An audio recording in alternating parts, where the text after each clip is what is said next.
예, 동지들 반갑습니다. 저는 소개받은 대로 유성기업 영동지회 교육부장으로 있습니다. 김성윤입니다. 투쟁!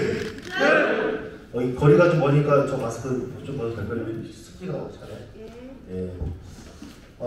유성기업 투쟁 관련해서 사실은 이 교환은 2012년도부터 만들어지면서 계속 업그레이드를 해왔던 교환이에요. 그러니까 2012년도면 노조 파견은 2011년도에 있었고 그 이후로 계속 해왔다는 거죠. 몇 년이니까 한 10년 했죠. 올해 2021년 5월 18일 그 승리 보고대회를 유성기업 아산공장에서 하면서 10년을 딱 채웠어요. 사실은 10년을 안 채우고 작년 12월 31일 날 합의를 했기 때문에 10년은 안 채웠지만 그런 10년 가까이 투쟁을 해왔는데 아유 저 10년 동안 투쟁해서 저거 따내려고 그래 그 얘기를 내가 이 자리에 와서 듣고 있어야 돼? 나 10년 후면 정년퇴직일 수도 있고 10년 후면 나이 뭐 이렇게 할 수도 있어요. 그죠? 그런데 유성기업의 투쟁이 동지들 투쟁에 영향력을 준단 말이에요. 우리 투쟁 전에 다른 투쟁이 우리한테 영향력을 준 거였거든요. 그래서 오늘 저는 그 얘기를 좀 해보려고 하고 유성투쟁이 어떻게 진행되었고 저는 유성투쟁이 잘했다라는 것을 하러 온 것이 아니라 어떻게 나는 오늘 이 교육을 받고 현장에서 조직화를 하고 싸워야 될 것인가 이것을 한 가지라도 고민하고 가셨으면 좋겠습니다. 하시기 전에 영상부터 먼저 보고 진행을 할게요. 이 영상 돌려주세요.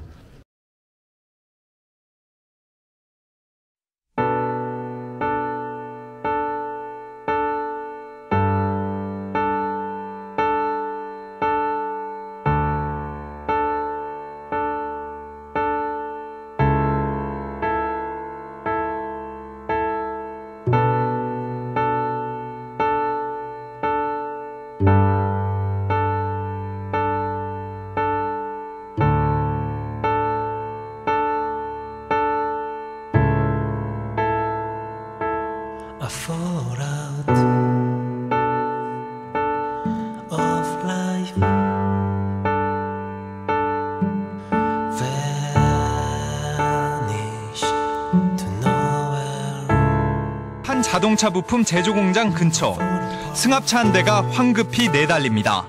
이 승합차는 공장 앞에서 집회를 마치고 걸어가던 47살 김모 씨 등 노조원들에게 돌진해 무려 13명을 다치게 한 뒤 달아난 겁니다.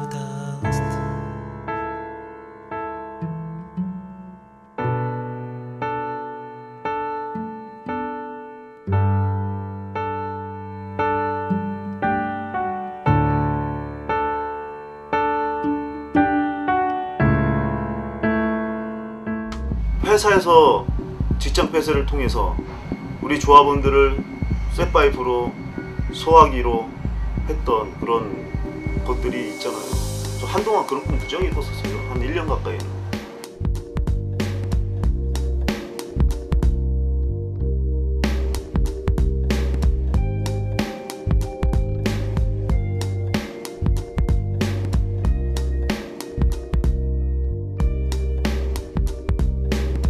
우리 조합원들이 복귀를 하고 할 때는 외곽에 풀뽑기부터 나무 자르기, 낙엽 쓸기 이런 모든 굳은 일들 이런 걸로 인해서 인간적인 모멸감을 계속 안겨주고 일종의 이제 강제 노역이 현장에서 이루어졌었다. 동료와 커피를 마시면서 대화를 나누거나 화장실을 가거나 잠깐 옷을 갈아입거나 이런 모든 시간들에 대한 통제. 식탁 하나에 6명 정도가 왔는데 식탁 하나에 용역깡패들이 다 한 명씩 다 앉아가고 거기서 밥을 먹었던 그런 것들이 있었거든요. 공장장한테 말대꾸만 해도 경고장을 남발하거나 징계를 하거나 볼일 보는 거를 지켜봐요. 얼마나 이 치욕적인 줄 아세요? 그런 것들이. 유성기업 사업장에서 최근 몰래카메라로 노조원들을 감시한 정황이 드러났습니다. 사측 노조원들이 금속노조 소속의 조합원들한테 전기 충격기까지 사용하면서 집단 폭행을 한 일까지 벌어졌습니다. 최근 사측은 11명을 다시 해고하고 13명은 출근을 정지시켰습니다.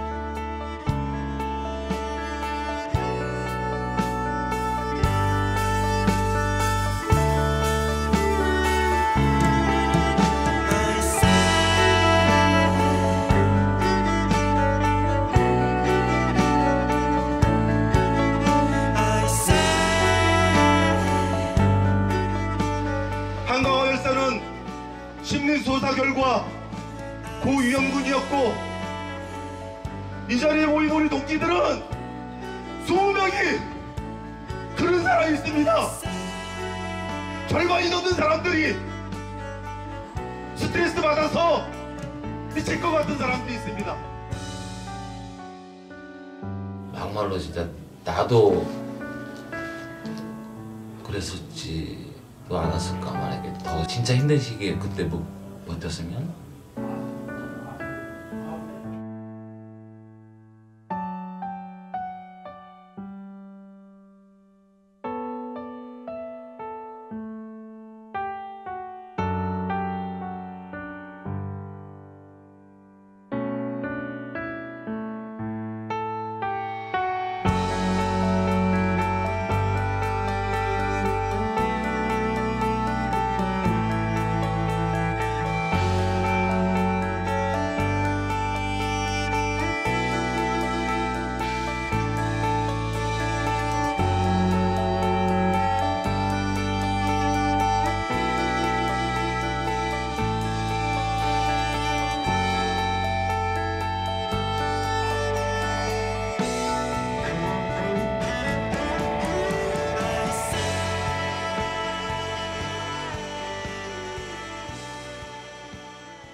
연봉 7천만 원을 받는다는 근로자들이 불법 파업을 벌이는 안타까운 일이 벌어졌습니다. 평균 2천만 원도 못 받는 대국민 연설에서 일개 하청업체 노조를 비난하는 이명박 대통령. 3배 이상을 받는 근로자들이 파업을 7년 후 이 연설의 배후에 노조 파괴 전문 노무법인인 창조컨설팅이 있었음이 드러난다.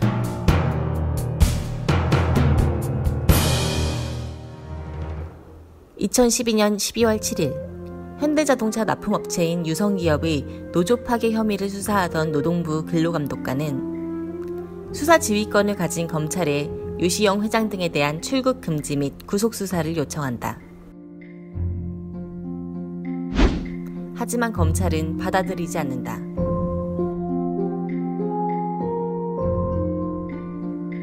2013년 근로감독관은 유성기업 영동 공장장에 대한 구속수사를 2차례 요청한다. 하지만 검찰은 받아들이지 않는다. 압수수색 진행되기 며칠 전에 핵심적인 실무를 담당했던 담당자들의 그 컴퓨터가 일시에 교체가 되거든요. 증거인멸 우려가 있다라고 해서 그 근로감독관은 그 구속 수사가 필요하다라고 한 건데, 그런 상황에서조차 검찰은 구속영장 청구를 하지 않더라고요. 반복된 과정 끝에 급기야 검찰은 근로감독관에게 불기소 의견으로 송치하라고 명령하고, 문서만으로도 반트럭 이상 분량의 노조 파괴 증거를 확보하고도 2013년 12월 검찰은 유시영 회장 등에 대해 불기소 처분한다.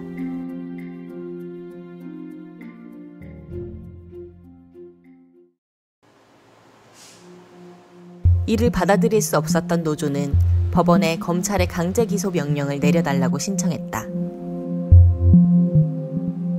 죄가 있음에도 불구하고 구속시키지 않고 기소도 하지 않고 우리가 재정신청에서 유시영 다시 기소하기 위해서요 거의 1년 동안 노숙했어요. 그 법원에서 길바닥에서 자면서.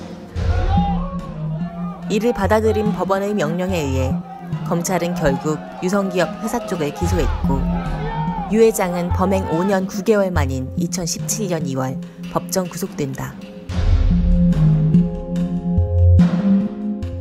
그렇게 해서 기소한 거거든요. 그 사람은 2011년도에 노조 파괴를 시작했는데 이미 그 안에 웬만한 노동조합은 이미 문 닫지요. 몰래카메라, 징계, 고소, 폭행, 임금 차별, 그 5년 9개월간의 노조 파괴로 인해 노동자 절반이 중증 우울증 진단을 받았고, 2016년 3월엔 한광호 씨가 스스로 목숨을 끊었다. 하지만 유시영 회장은 구속된 이후에도 노조 파괴를 멈추지 않았다. 검찰 구형 4일 후 발표된 유 회장의 담화문에는 어떤 상황에서도 흔들리지 않고 일관된 정책을 유지하겠다는 내용이 적혀 있었다.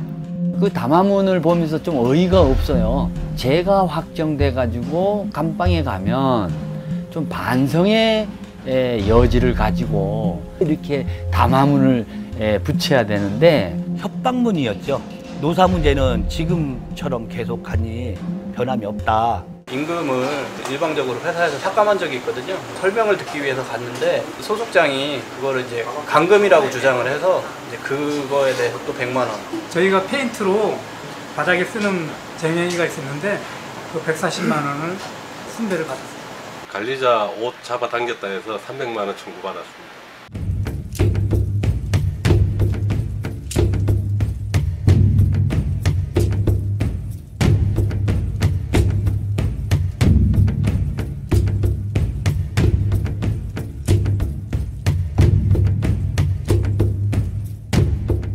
(11년도부터) (18년도까지) 교섭 한 번도 못했습니다.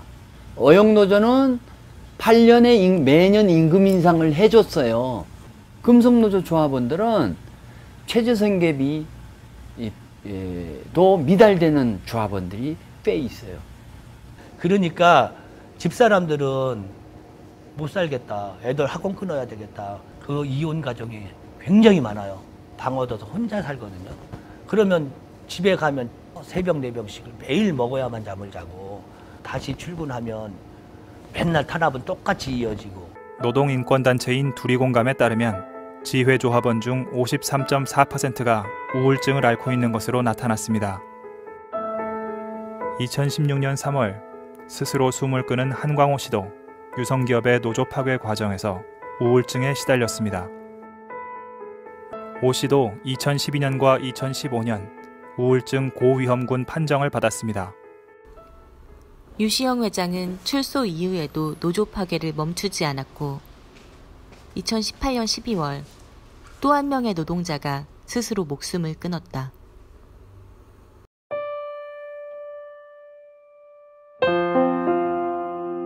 진짜 착한 바보, 때묻지 않은 순수함도 있었어요. 남한테 피해를 준다든가 남을 아프게 하는 거는 거의 제가 보지를 못했습니다. 제2노조, 제3노조 이렇게 노조가 생기면서 동료들이 이제 한순간에 그 회사로 인해서 이렇게 갈라지게 되니까 많이 이렇게 힘들어하지 않았나 그런 걸 토로하기도 했습니다, 저한테. 형님하고 저 같은 경우는 이제 공정에서 쫓겨나는 그런 케이스였어요. 그래서 잡일 하면서 그냥 그런 일을 시켰고 기가 확 죽어서 또 그 자기 일이 아닌 그 일에 가서 또 하다가 그러다 또 며칠 하다가 또 감정이 북받치면 또 못 나오고 그러니까 점점 심해지면서 징계도 받고 이러니까 그러면 이제 금전적으로도 더 힘들어지고 이러면 또 더 자기가 이제 자괴감 생기고 돈 없고. 유성기업은 사내의 다른 노조와는 달리 금속노조 유성기업지회 조합원에게만 임금 불이익을 줘왔습니다. 2019년 1월 11일 국가인권위원회는 공식적으로 이를 차별행위로 규정하고 노동부 등에 중재를 권고했습니다. 금전적 어려움과 회사의 감시, 고소고발 및 징계 남발 등으로 금속노조 유성기업지회의 노동자들은 정신적 고통을 호소하고 있습니다. 저희들 대부분은 그전만큼 평화라고 해야 하나 이렇게 일상적인 생활이 사실은 망가졌다고 저는 표현을 하고 싶습니다.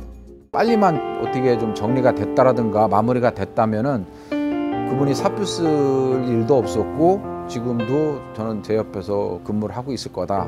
이런 불상사 진짜로 저는 없었다고 자신 있게 말씀을 좀 드리고 싶습니다. 사실은 이 영상 2개로 유성기업 투쟁을 다 얘기할 수 없지만 큰 줄거리들을 얘기해왔고요. 노조 파괴가 사실은 왜 사람 목숨까지도 앗아갈 수 있는가라는 거예요. 사람은 아시다시피 굳이 노조 일이 아니더라도 내가 차별을 받으면 견딜 수가 없습니다. 그렇지 않겠어요? 내가 부모님한테 작은 아들이야, 큰 아들만 챙겨. 드라마도 그런 거 많잖아요, 그죠? 그런 것들이 나중에 갈등이 되기도 하고 굉장한 스트레스가 되기도 하죠. 그래서 굉장히 차별하는 것은 안 좋고 지금도 저희가 계속 주장하는 것이 차별을 철폐해야 된다 이런 얘기를 하지 않습니까? 근데 회사는 차별을 통해서 노동조합을 말살하려는 것, 이것이 궁극적인 목표였다는 거죠. 특히나 2011년도에는요 아시겠지만 복수노조법이 제대로 되어 있지 않을 때예요. 단 2011년도 7월 1일부터 복수노조법이 시행됐을 뿐이지, 그러니까 자본가들이 복수노조 만들어서 차별을 막 해도 됐던 거거든요. 그때 당시에는. 그러니까 여러분들 한번 생각해 보세요. 지금 여러분들 사업장에 다른 복수노조가 있지 않습니까? 제가 그 노조가 얼마만큼 민주적 노조인지 모르겠으나 저는 어용노조라고 얘기할게요. 그 어용노조가 사실은 그 어용노조한테 임금이 인상이 되고 성과급을 받고 타격을 받는데 우리 조합원들 계속적으로 못 받아온다 이러면 이거 완전히 그냥 사측 선악위에서 놀아나는 노조 되지 않겠습니까? 그런 것들을 사실은 2011년에 가능했던 거죠. 언제까지? 유성기업 투쟁으로 인해서, 이 투쟁으로 인해서 차별이 문제가 있다라고 판단이 될 때까지. 그래서 더 이상은 이제 차별을 할 수는 없어요. 몰라. 그럼에도 불구하고 보이지 않게 차별하겠죠. 그 노동법을 위반하지 않는 속에서 차별을 하겠죠. 우리는 그런 것들을 찾아내고 그런 것들과 맞서서 싸워야 될 거라고 저는 생각합니다. 이 경주 지역은 제가 자주 왔었어요. 이 발열반도에 그 친한 동지들도 있기도 하고, 유성기업 노조 파괴되기 전에 발레용만도 먼저 노조 파괴가 됐거든요. 아시죠? 얘기 많이 들으셨죠? 네. 당시에 제가 금속노조 대의원이었어가지고, 그러니까 저는 당시에 2010년도에 그 전에 지회장을 했거든요. 그 전에 지회장을 하고 그 다음 금속노조 대의원이었는데 그 지회장이, 6기 지회장이 집회 가자고 그러더라고요. 그래서 왔어요. 왔는데 이제 발레어만도 투쟁이었고, 얘기를 들어보니 제가 잘 아는지 모르겠어요. 사소한 것 가지고 사실은 쟁행위가 발생했고, 그걸 통해서 어떻게 됐습니까? 직장 폐쇄, 용역강패로 맞고 사람 몰아내고 선별적으로 복귀받아서 사람들을, 노조를 와해시켰죠. 그게 발레어만도의 강기봉이가 한 짓거리입니다. 강기봉이가 이런 얘기를 했어요. 제가 선전문에도 한번 쓴 적이 있었는데, 당시에 노사관계가 굉장히 원만했을 때, 그러니까 발레어만도 지회가 굉장히 잘하는 지회잖아요. 그죠? 경주 지역에서. 그건 뭐냐면 연대를 많이 한다는 거거든요. 조그만 사업장이 생기면 그래도 기존에 있던 사업장에 가서 이 노조가 노조 깃발을 제대로 세울 때까지 함께 싸워주는 것. 이것들을 굉장히 모범적으로 했던 사업장이라고 저는 알고 있어요. 근데 그 노조가 깨져버리면 어떻게 됩니까? 다른 사업장에서도 그런 걸 해야 되는데 쉽지 않거든요. 그때 당시 강기봉이 그랬습니다. 노조 지회장한테. 아우 지회장, 맨날 지회 노조가 이랬잖아. 이거 한 번만 줘줘.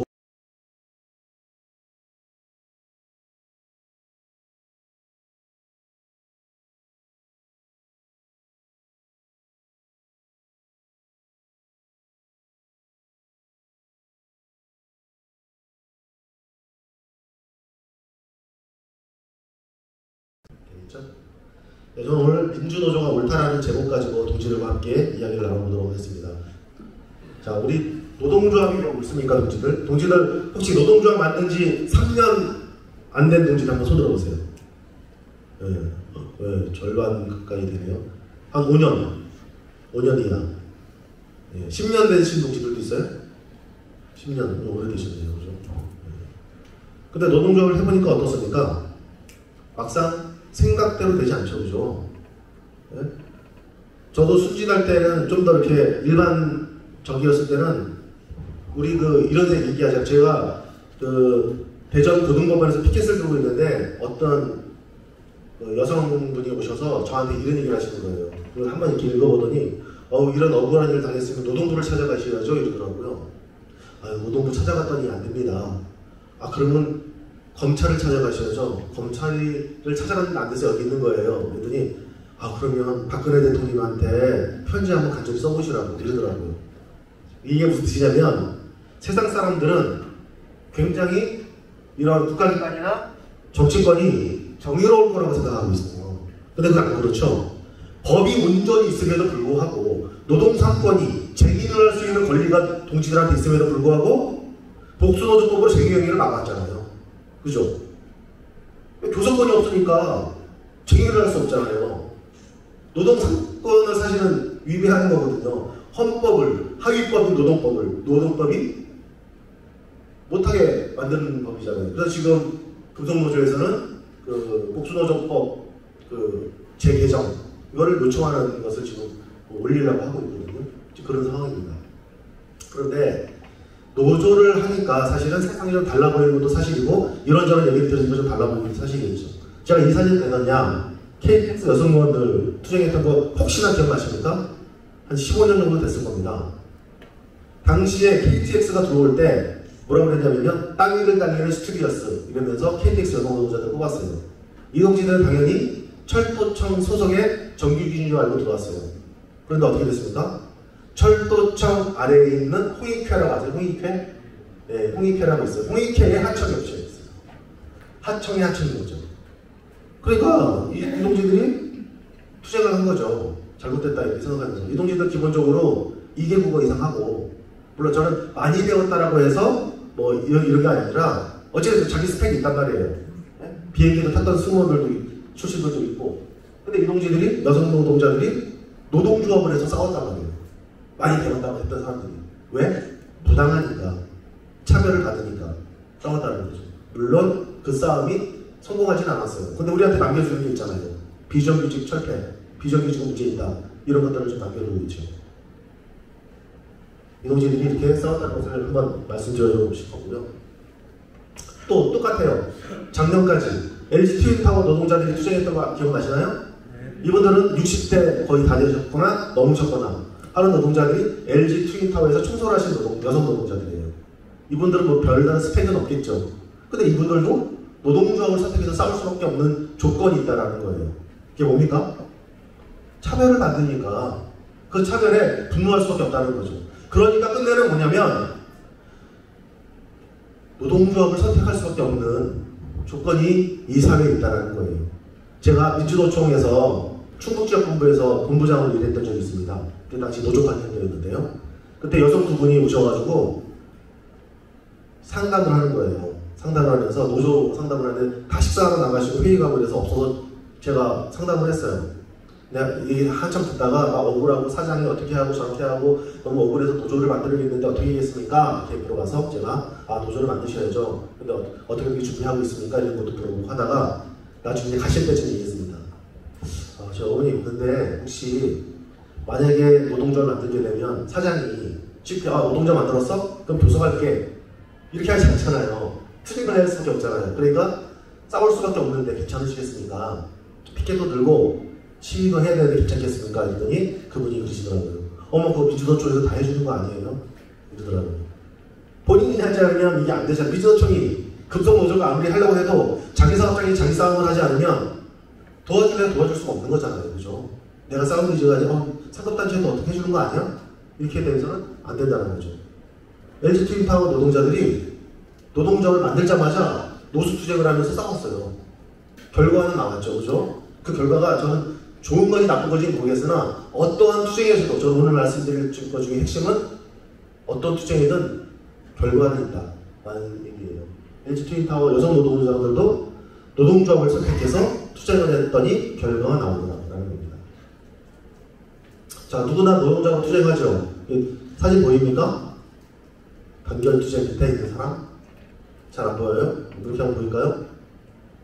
보이죠? 누구예요? 네, 손석희죠. MBC 노동자들도 파업을 합니다. 2012년 당시에 이명박 정권에서 그 언론 탄압을 많이 했죠. 그러니까 MBC, KBS 거기가 막 파업했던 거 기억나십니까 혹시? 당시에 파업했어요. 네. 저는 근데 당시 이제 본부장이었던 말씀드렸잖아요. 그 동지들하고 이제 만나면서 이 사람들이 PD고 뭐 기자도 그렇잖아요. 도대체 왜 이 사람들 혹시나 언론 노조들이 파업할 때 임금 인상, 우리처럼 임금 인상 하자라고 투쟁한 거 본 적 있으세요? 별로 없죠, 그죠? 네, 별로 없어요. 물론 임금 인상 노동자들이 당연히 해야 돼요. 근데도 별로 없어요. 근데 그들이 카메라를 놓고 펜을 놓고 왜 놨을까요? 내가 물어봤더니 그런 거예요. 본부장님, 제가 오늘 이 사건을 이렇게 가가지고 이렇게 해서 이렇게 그대로 내려고 하는데 그렇게 못 내게 해요. 어디서? 데스크에서. 그러니까 뭐 위에 부장, 사장들이 사회의 문제에 대한 고발을 못하게 만들어요. 기업이 잘못했다는 것에 대해서 못하게 만들어요. 그래서 우리는 파업을 하는 겁니다. 그들도 어떻게 노동조합을 통해서 투쟁을 해왔다는 겁니다. 자, 나도 노동자가 합니다. 나도 저희 아들이거든요. 네, 아들 사진 있어요. 최저임금 2만원 투쟁하러 올라왔었고, 요게 워커스라는 그 주간 잡지에서 노조파기 10년에서 요게 저예요. 요게 경찰들 맨 앞에 있는 이게 어떻게 보면 찍혔더라고요. 누구나 다 노동자로 투쟁하는데 노동자가 아니라고 생각하는 거죠. 아마도 어용에 계신 분들은 그냥 적당하게 대화가 타협을 하면 회사가 잘 들어줄 건데라고 생각하고 있는지 착각을 하고 있는지 모르겠어요. 동지들이 금속노조 쫓기를 입고 투쟁을 하고 있기 때문에 그들은 반사적 이익을 보는 거잖아요. 그런 거 아시죠? 그죠?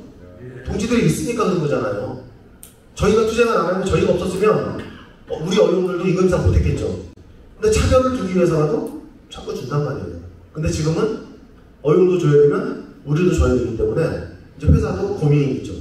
아, 저 금속노조 것들 어떻게 해서 저거 잘라버릴까, 어떻게 해서 쫓아내버릴까 하고 싶겠죠. 우리는 꾸준히 조직을 강화해야죠. 나도 다 노동자고 너네들도 노동자야. 그런데 노동자들은 투쟁하지 않으면 쟁취할 수가 없어. 어느 자본가가 알아서 임금 인상을 해주고 산업안전을 해주고 그렇게 해줘. 자, 우리 이런 세상에 살고 있죠. 노동시간. 동지들은 우리 문재인 대통령이 주 52시간을 해가지고 얼마만큼 줄었는지 모르겠는데요. 실질적으로 한국은 2,400시간 정도를 노동을 하고 있습니다. 여러분들 주 40시간 이라는 얘기 아시죠? 예. 주 5일 근무라는 얘기 아시죠? 이게 된 지가 벌써 몇 년이 됐습니까? 한 20년이 됐어요. 20년이 됐는데 어떻습니까? 오히려 주 52시간 얘기를 하고 있는 거죠. 아니, 야, 그러면 주 40시간만 하면 어떻게 먹고 살아?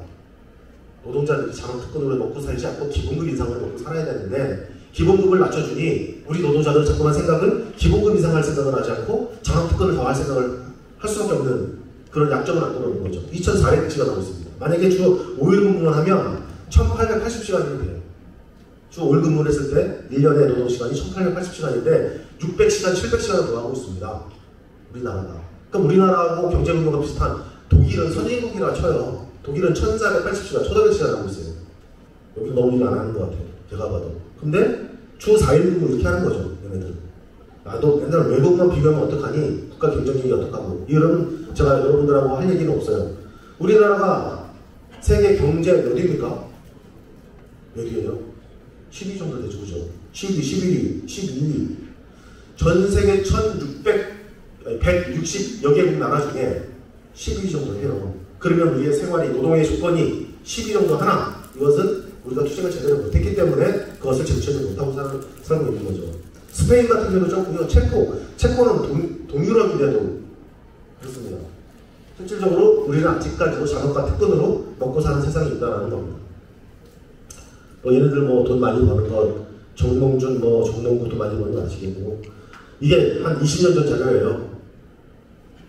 당시에 현대자동차 노동자들은 귀족노조다. 지금 귀족노조라는 소리 많이 듣잖아요. 특히 금속노조가 귀족노조 소리 많이 듣죠.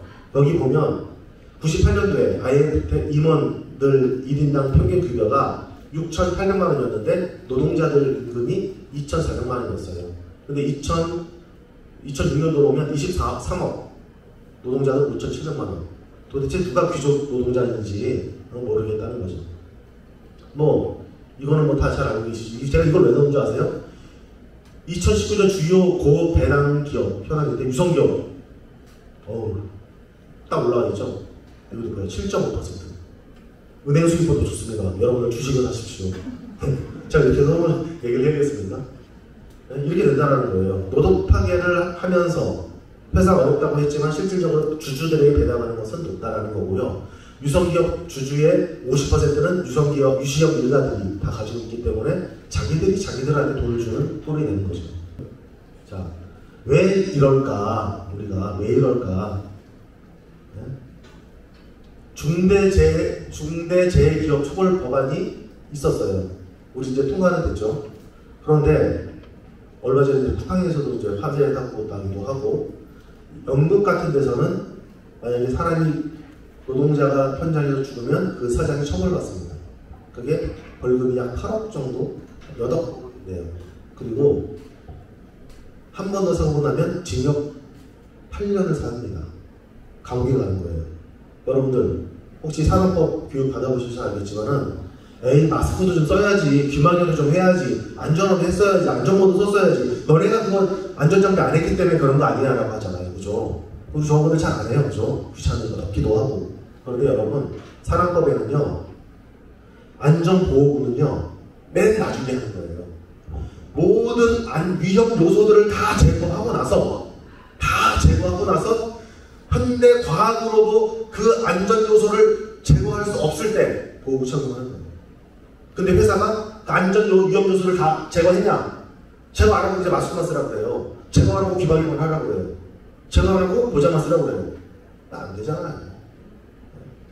그렇다는 겁니다. 그래서 그런 책임들. 그러니까 우리나라는 이런 기업 처벌법, 기업을 처벌하는 것을 굉장히 두려워하는 나라잖아요. 지금 이재용이 나와야 되는 거 나올 것 같아요. 그죠? 이재용이 나와야 된다고 그렇게 국정농단을 하고 저기 사회가 한번 뒤바뀔 정도로 그로 인해서 대통령이 바뀌고 할 정도였는데도 불구하고 기업주들에 대해서 처벌을 안 하려고 하는 이거에 대해서 우리 민주노총의 전 위원장 한상균 동지는 쌍용자동차 투쟁에서 3년 살고 나와서 민주노총에서 위원장 하다가 또 3년 살고 나왔잖아요. 그죠?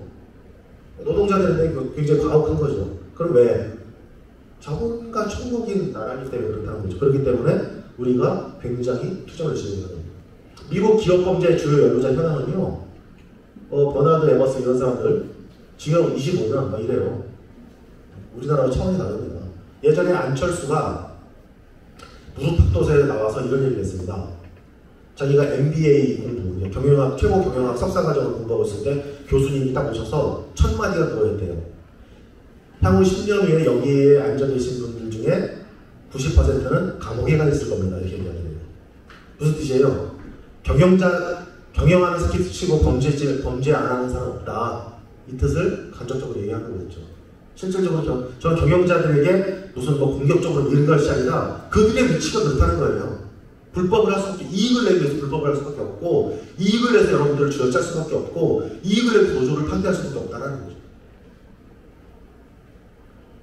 자, 이거 유명한 그림이죠. 예전에 1840년도에 파업이 법률적으로 허용된다면 살아남을 기업은 없어라고 얘기했어요.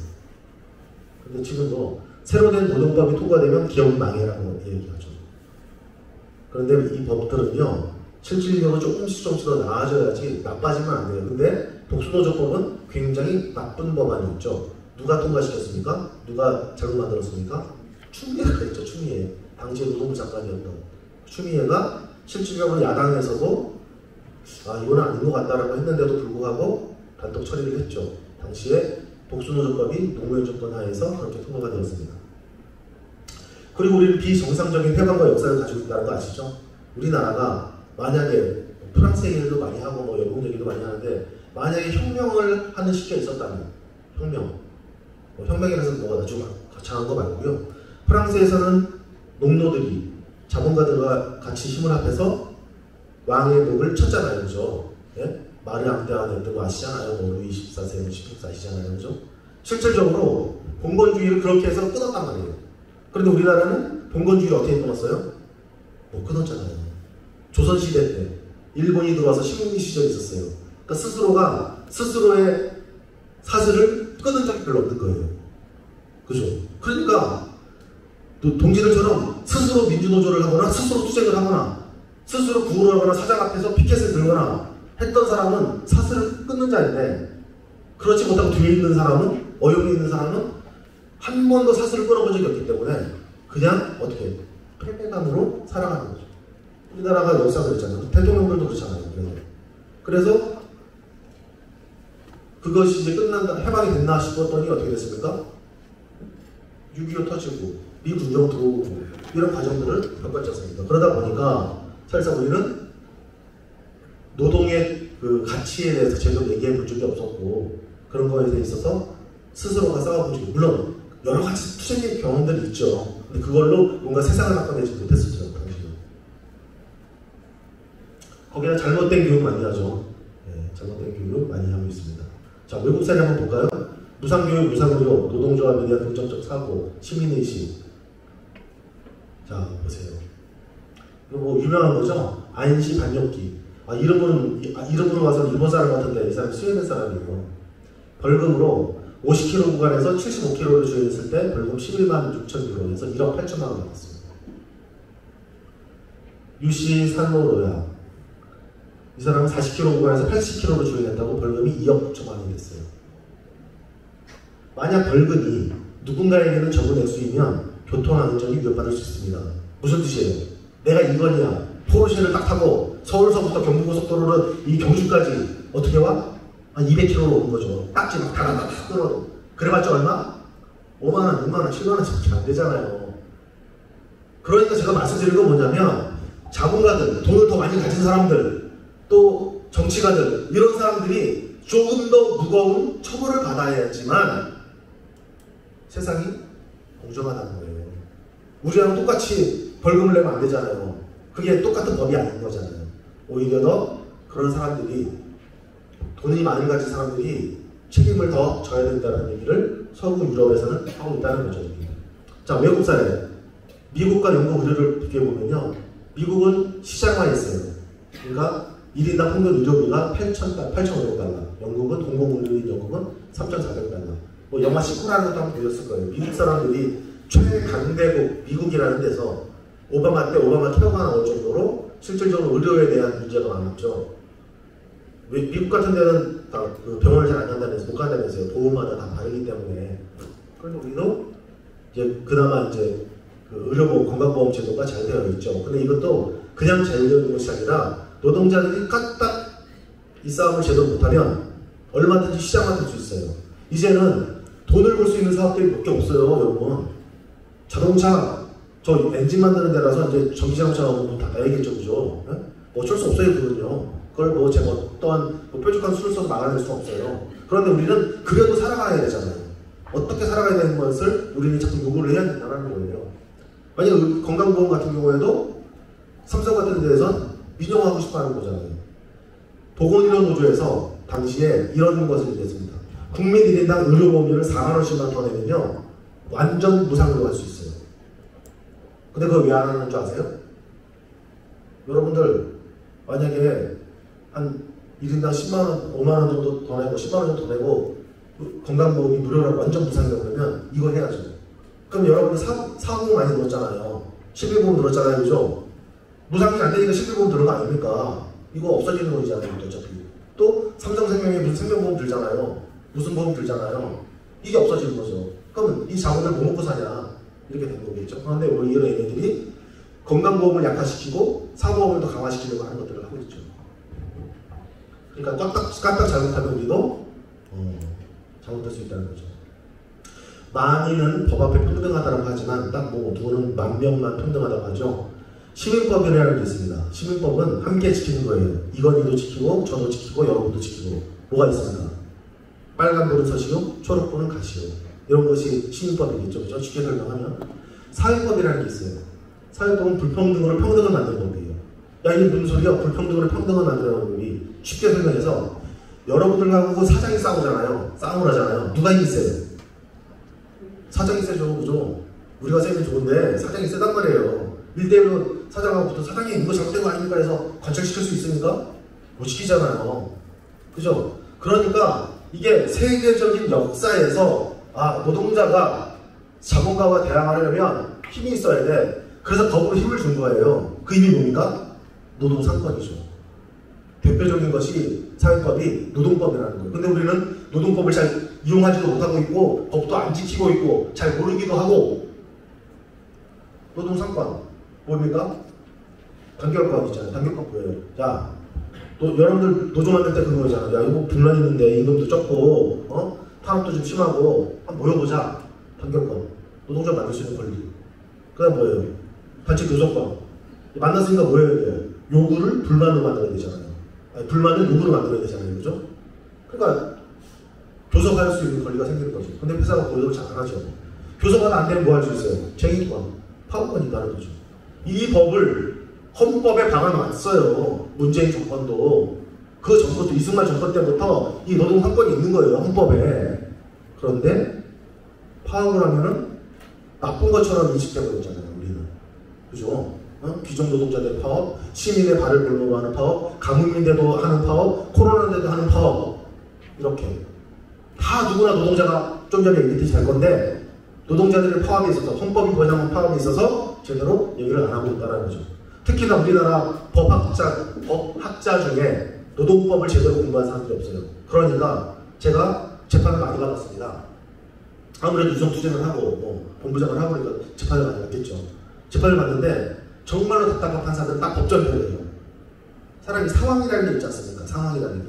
그런 거 안 보고 법전대로만 하는 거죠. 그러면 판사도 그냥 AI 갖다 놓고 하면 좋지 않을까요? 이 법 판결문 쫙 입력하고 그동안 판례들 쫙 입력하면 AI가 알아서 판결하지 않을까요? 네? 근데 왜 이거를 사람이 하는지 모르겠어요. 자, 그럼 우리는 무엇을 해야 되는가? 우리는 노동법 전면 제재, 노동법 전면 제재적 투쟁을 해야 되는가? 근데 이런 것 중요한데 지금 오늘은 민주노조를 가장 금속노조에서 가장 뿌리라고 할 수 있는 지회, 부대를 강하게 만드는 거. 뿌리가 튼튼해야지 기둥이 튼튼하고 가지가 솟고 나뭇잎으로 해서 꽃을 피고 열매를 맺잖아요. 근데 우리가 뿌리잖아요, 뿌리. 지회들이. 근데 지회들이 다 약해. 그냥 있는 거라고 하면 현대자동차, 기아자동차밖에 없어, 노조가, 금속노조가. 그러면 안 되잖아요. 우리가 뿌린 거죠. 우리를 민주노조를 잘 해야 된다는 거죠. 자, 부서장을 퇴진시킬 제가 2001년도에 금속노조 대의원을 처음 했어요. 2000년도면 벌써 몇 년 전입니까? 꽤 오래됐죠, 그죠? 21년 전이죠, 그죠? 2000년이니까 21년 전에 처음 대의원을 했어요. 근데 아무것도 몰랐죠. 여러분들도 강도들 어떻게 하십니까? 제가 한번 지회장 하겠습니다. 제가 한번 교육부장 하겠습니다. 이렇게 하신 분도 있나요?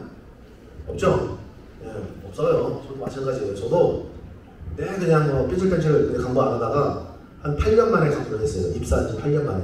다 형들이 하다가 이번에 제가 할게요. 맨날 뭐 주사 이고 뭐 이렇게 하다가 제가 할게요. 해서 했어요. 했는데 그냥 뭐 설렁설렁 강도했죠. 근데 어느 날 한 형님이 오시더니 저한테 이렇게 얘기하는 겁니다. 야, 대의원. 부서장이 나한테 장학도 안 시키고 특권도 안 시켜. 벌써 2달째. 아, 그래요? 그럼 한번 모여봅시다 해서 모였어요. 모여서 이렇게 차별받는 사람이 있는가 하고 손 들어보라 했더니 몇 명이 손 들어온 거예요. 차별받았더라고요. 저 역시도 마찬가지였고. 그래서 저희가 어떻게 했냐면 부서 투쟁을 했습니다. 부서에서. 저가 기계를 고치는 사람이에요. 정비과. 기계 설비 고장나면 가서 고쳐주는 사람인데요. 또 저희 부서에는 동력과가 있어요. 전기도 하는. 같이 투쟁을 하기 시작했죠. 근데 재밌는 얘기가 뭐냐면 제가 대의원을 하기 전에는 저한테 부서장이 갈구잖아요. 막 갈구고 이러면 어떻게 했냐면 에이 씨발 이러면서 몽키 한번 집어던지고 조퇴하고 또 갈구면 몽키 집어던지고 조퇴하고 그래봤자 상황이 달라지지 않아요. 개별적으로 그렇게 해봤자 달라지지 않더라고요. 그런데 대의원이 돼서 사람을 모아서 투쟁을 하니까 달라지더라 이거예요. 부서장이 나중엔 상하를 했죠. 사과만 이렇게 붙습니다. 공무부 사관 여러분, 금방 공무부에서 발생된 쭉 나오죠, 그죠? 사과문을 써서 붙이고 앞으로 그렇게 하지 않겠다라고 했습니다. 자, 또한 이런 투쟁이 있었습니다. 달콤한 성과급을 반대하는 일. 어메, 노동조합이 성과급을 반대하면 뭐 너네들 조합원들한테 두드려 맞는 거 아니야? 그렇죠, 두드려 맞죠. 저는 오늘 말씀드리고 싶은 것은 여러분들 사업장이 그대로 적용하라는 것이 아닙니다. 저희 유성기업 지회는 60년이 넘은 노동조합이에요. 오래됐어요. 경험도 많고 그동안 오래되기도 했었어요. 어떤 일이 있었냐면 유성기업이 아산공장, 영동공장으로 나눠져 있는데 영동공장은 성과가 나고 아산공장은 성과가 안 나니까 회사 사장이 유시영 사장이 당시에 유성기업 영동공장에만 성과급 100%를 내려보냈어요. 그럼 우리 솔직히 좋잖아요. 근데 노동조합에서 저 집행부할 때는 아니에요. 노동조합에서 야 이거 받으면 안 된다. 뭐 아산하고 우리하고 갈라치기 하는 거다. 차별하는 거다. 그래서 우리는 안 받고 투쟁한다. 이렇게 했던 거예요. 그래서 약 일주일간 투쟁을 했었어요. 당시에는 쟁의권을 확보하지 않고도 그냥 현장을 멈출 수 있는 힘이 있었어요. 회사 공장을 못했으니까. 그래서 싸웠더니 회사에서 나중에 50% 줬어요. 똑같이 일어나서. 그래서 주면서 우리 지회장들이 뭐라고 선언을 했냐면 너네들이 성과급으로 노동조합을 이간질하고 갈등을 유발했기 때문에 내년에 반드시 상여금 100% 인상 요구를 하겠다라고 해서 다음 해에 상여금을 따내게 되죠. 즉 뭐냐면 이런 성과급들을 그렇게 나눠 가진다는 거예요. 두 번째, 영동공장에서만 어느 날 보니까 몰래 성과급을 조금씩 지급하는데 많이도 아니에요. 10만원, 매달 10만원, 5만원 이렇게 지급한다는 거예요. 근데 웃긴 게 뭔지 아세요? 서로 여러분들 월급 봉투 딱 받으면 내가 적게 받은 것은 기가 막히게 알잖아요. 그죠? 적게 나오면 가서 야 이거 적게 나왔어 왜 그래? 확인할 수 있는데 많이 나온 건 항의 안 해요. 그죠? 근데 그 조합원들도 많이 받았기 때문에 얘기를 안 하는 거죠. 근데 우리 입장에서는 조합원 절반 이렇게 받은 거예요. 몰래 3년 동안 말을 안 했던 거예요. 근데 안 받은 사람이 나중에는 어쨌든 말이라는 게 나가게 돼 있잖아요. 그죠? 그래서 그 말을 듣고 항의를 하게 됐던 거죠. 확인해 보니까 3년 동안 지급을 하고 있었던 거였고, 그래서 이것을 앞으로 못 주게 하면서 저희가 현장 투쟁을 했었고, 현장 투쟁을 통해서 여기 나오죠. 최근 무리를 빚었던 팀 조직과 성과급 지급에 대하여 공장장으로서 쭉 해서 2004년 2월 27일 공장장 최성욱이 이렇게 됩니다. 그래서 전 조합원에게 15만원씩 지급을 한다. 앞으로 그리고 재발 방지를 위해서 월급 대자료, 임금 자료를 노동조합에 제출한다. 이런 합의를 했죠. 자, 이제 여기서부터 이제 주간연수 기회에 대해서 조금씩 나옵니다. 자, 노동시간 단축제. 노동의 역사는 노동시간 단축의 역사라고 해도 과언이 아닙니다, 여러분. 그죠? 옛날에 산업혁명이 일어났을 때 14세 이하 어린 아이들이 16시간씩 노동을 하다가 죽었어요. 100년 전만 하더라도요, 여러분. 100년 전에 평균 노동자들 나이가 45세나 됐어요. 평균으로 죽는 나이가 굉장히 일찍 죽었어요. 노동을 많이 해가지고. 근데 노동조합은 꾸준하게 노동시간을 단축해야 된다. 물론 문재인 정권이 단축도 해주고 하는데 그런 문제가 아니라는 거죠. 자, 100원이라도 더 벌게 될 노조가 2005년도에 장업 90시간, 지금은 뭐 이루 말할 거 없죠. 월 장업 90시간입니다. 2007년도에는 장업 80시간, 주간연수 2교대 월급제로 해서 요구를 하게 됩니다. 근데 어쨌든 싫어하죠. 자, 집단적 사고와 투쟁입니다. 노동조합은 이겁니다. 생활임금 요구를 해야 되고요. 현장 개선을 해야 되고 불평등을 해소해야 되고 개인의 요구도 사실 들어줘야 됩니다. 근데 개인의 요구를 집단의 요구로 만들어야죠. 나 개인의 요구만 막 들어줘, 노조가 들어줘 이러면 안 되잖아요. 그죠? 네? 나만 일 열심히 하니까 이렇게 해줘 라는 거죠. 현장 간부들하고 긴밀하게 많이 얘기를 해야 되고요. 저희는 아침에 항상 모여서 돌아가는 상황들을 공유하기로 합니다. 그리고 그 현장 간부들은 현장에 들어가셔서 조합원들하고 얘기하고 각종 선정들이 많이 나올 거예요. 최소 돌아가는 거 지회장님만 아실 게 아니라 현장 간부들도 아셔야 된다는 거죠. 자, 노조 파괴의 과정을 잠깐 보겠습니다. 투쟁의 과정은 밤에는 잠 좀 자자, 주간연수 2교대 요구 합의했죠. 아까 말씀드렸듯이 잔업과 특권을 줄여 나가는 과정이 있었고 주간연수 2교대를 해야 돼요. 유성기업 노동자들이 그러니까 15년 전에 20년 전에 50대 노동자가 야간을 마치고 돌아가는 퇴근 버스 안에서 자다가 돌아가셨어요. 자다가 그냥 자기가 내려야 될 집 앞에서 못 내리고 돌아가셨어요. 그때는 그냥 몰랐죠. 왜 돌아가셨는가. 물론 그때도 노동자유 건강에서 투쟁을 통해서 최소한 아이들 학자금이니 뭐니 낼 수 있도록 하고 위로금 다 받아줄 수 있도록 했었죠. 그런데 그때는 그렇다 쳐요. 나이가 50대니까. 그런데 제가 지회장을 했을 당시에 29살짜리가 집에서 자다가 심장 부여잡고 죽었어요. 회사는 그냥 자연사라는 거예요. 그렇게 죽었는데 야 이건 버스에서 죽은 것도 아니고 집에서 죽은 거잖아. 이렇게 얘기할 거예요. 노동조합이 투쟁을 열심히 해서 이 사람이 3주 연속으로 야간을 들어갔더라고요. 그러다 보니까 힘들었겠죠. 그래서 과로사했어요. 그래서 더 이상 심야노동으로 먹고 살면 안 된다. 이렇게 생각하는 거죠. 동지들 중에 심야노동 혹시 하셨다고 분 계신가요?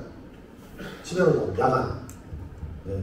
혹시 야간을 또 하고 계신 분들 있나요? 야간을 하고 계신 분들. 야간, 여성사업장에서도 야간 하나요? 하는구나. 실제로 그 심야노동이 다른 나라에서 많이 안 해요. 우리나라만 유독 하고 있는 거죠. 아무튼 그래서 우리는 주간연속휴교대 10여 노동을 안 해야 된다라고 주장을 하면서 주간연속휴교대를 만들었고 저희가 만든 건 아니에요. 현대자동차는 이미 10년 전부터 그것들을 현대자동차가 요구하고 있었어요.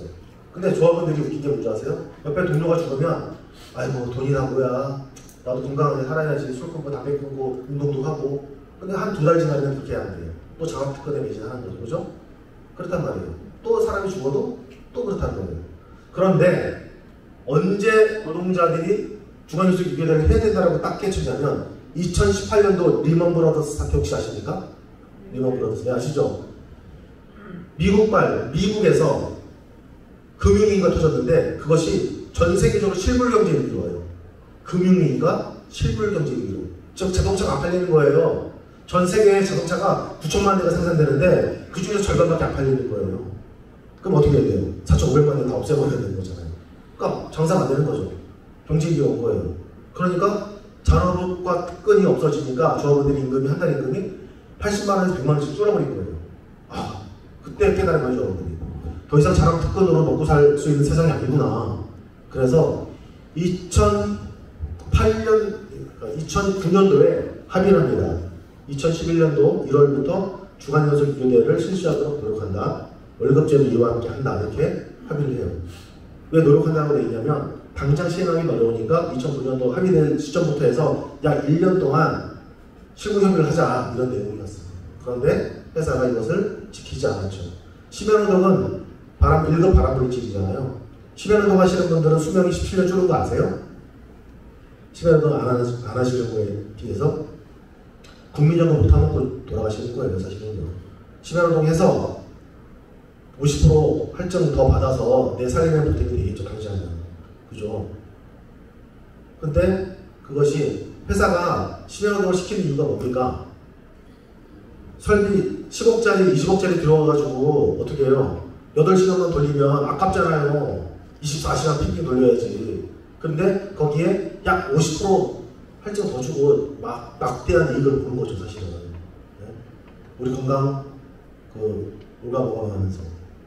근데 저희는 지금 주간연속휴교대를 하고 있을까요? 안 하고 있을까요? 네? 둘 중에 하나잖아요. 하고 있어요? 네, 아직 못 하고 있어요. 이거 가지고 싸게 건졌는데 아직까지 못 하고 있어요. 네, 이게 어용이 있어서 그래요. 어용이 반대하고 있어요. 근데 어용이 반대하는 것은 회사가 반대하는 거겠죠? 회사가 시켜서. 2011년 5월 18일 날 12차 교섭까지 했는데도 불구하고 불성실하게 회사는 나왔습니다. 현대차가 한번 하자, 나중에 하자. 2009년도에 이미 합의했는데도 불구하고. 그러더니 아산 공장의 노동자들이 즉각 조퇴 추진을 했어요. 재경영을 한 거죠. 그러니까 이렇게 직장 폐쇄 보고가 없습니다. 5월 18일 날. 그래서 우리가 내가 잊지 말자 5.18 하는 이유가 이때부터예요. 20시 아산 공장 직장 대전합니다. 유성경 노동자들이 영동 공장에서도 버스 대전을 달려갔고 거기에 약 일주일 동안 점거를 했죠. 경찰 병력 2,400명이 투입돼서 500명 전원 다 연행했어요. 540명 다 유성경 노동자들 연행했습니다. 자, 아산 공장은 직장 폐쇄를 이렇게 했고요. 자, 현대자동차 노조 파괴 콘설팅 유성기업 아까 제가 말씀드렸죠. 이 자료는 2012년도에 만든 거예요. 당시에 노조 파괴 컨설팅, 창조 컨설팅을 잘 몰랐어요. 노조 파괴라는 것도 잘 몰랐어요. 첫 번째는 획일화된 노무관계가 있습니다. 현대자동차가 글로벌 탑5에서 이제 탑4잖아요. 세계 4위 자동차 회사잖아요. 현대자동차가 부품사들이 문제인 거예요. 만도, 발레오 만도, 유성기업 이런 애들이 다 금속노조잖아요. 소위 강성노조라고 하는 애들. 얘네들 작살내고 싶은 거죠. 얘네들만 작살내면 부품 수급이 원활해서 현대자동차 생산이 원활하게 될 것이라는 판단이 있었던 거죠. 두 번째, 새로운 노사관계를 개편하는 거죠. 그동안은 아까 말씀드렸듯이 노동조합이 비정규직을 쓴다거나 저희는 식당 여성 노동자들도 정규직이었어요.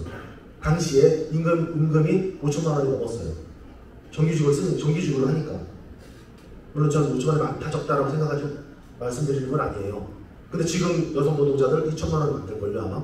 왜? 노조 파견을 해서 바로 그분들 잘라버리고 외주 처리해버렸으니까. 새로운 노사관계 개편을 하는 거죠. 자기 마음대로 하고 싶다. 또 자본의 이익. 당연히 노조가 무력화가 되면 돈을 버는 겁니다. 노동조합 임금 인상이 낮아지겠죠. 또 비정규직 마음대로 쓰겠죠. 외주처리 마음대로 하겠죠. 고용이 유연화되겠죠. 마음대로 자르고 촉탁을 쓰고 빼고 버리고 노조를 무력화하는 거예요. 이렇게 하기 위해서 노조 파기를 했다는 겁니다. 현대자동차가 지배계획을 했다는 것, 물론 현대자동차에서도 재판을 받고 있었고 유죄를 이미 받았습니다. 고법에서 유죄 판결을 받았고요. 서로 상고를 검찰도 안 했고 현대차 애들도 안 했기 때문에 종료가 됐어요. 하지만 유죄로 나왔어요. 현대자동차가 유성기업 노사관계에 개입을 해서 잘못했다는 것. 여기에 보면 이렇게 나와 있어요. 안 보이시죠? 제가 읽어드릴게요. 유성기업 주관연수 이론의 도입 관련 문제점이 추진 방향입니다. 유성기업은 어떻게 하고 있고 금속노조는 어떻게 하고 있고 현대기아차는 어떻게 하고 있다. 만약에 어떤 문제가 발생하냐, 유성기업 노사 주관연수위원회를 합의를 하게 되면 현대기아차 본교섭에 변수가 발생한다. 뭐냐면 당시에 현대자동차, 기아자동차도 주한연수위원회 교섭을 하고 있었어요. 근데 여러분들 하청업체인 유성기업이, 부품사인 유성기업이 원청보다 더 좋게 합의를 하면 어떻게 돼요? 이들도 더 좋게 달라고 할 거 아닙니까? 그러니까 현대자동차가 못하게 한 거예요.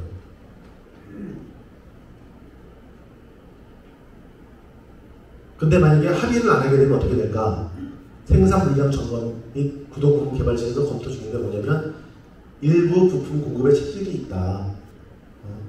이게 현대자동차 당시에 유성기업 아산 공장에 들어와 있던 현대자동차 구동 부품 개발실에 있던 그 서류가방에서 나온 거예요. 이거 저희가 뒤져가지고 빼낸 거죠, 사실은. 추진 방향은 이렇게 하라면, 예를 들면 현대차 시행 후 3개월 내내 해라. 뭐 이렇게. 계속 그리고 유시영 입장에서는 현대차 그렇게 시키는 거 한 거죠. 근데 이런 게 나와 있어요. 컨설팅사의 원칙적 대응 방향 재검토 공고, 창조 컨설팅이 나와 있어요.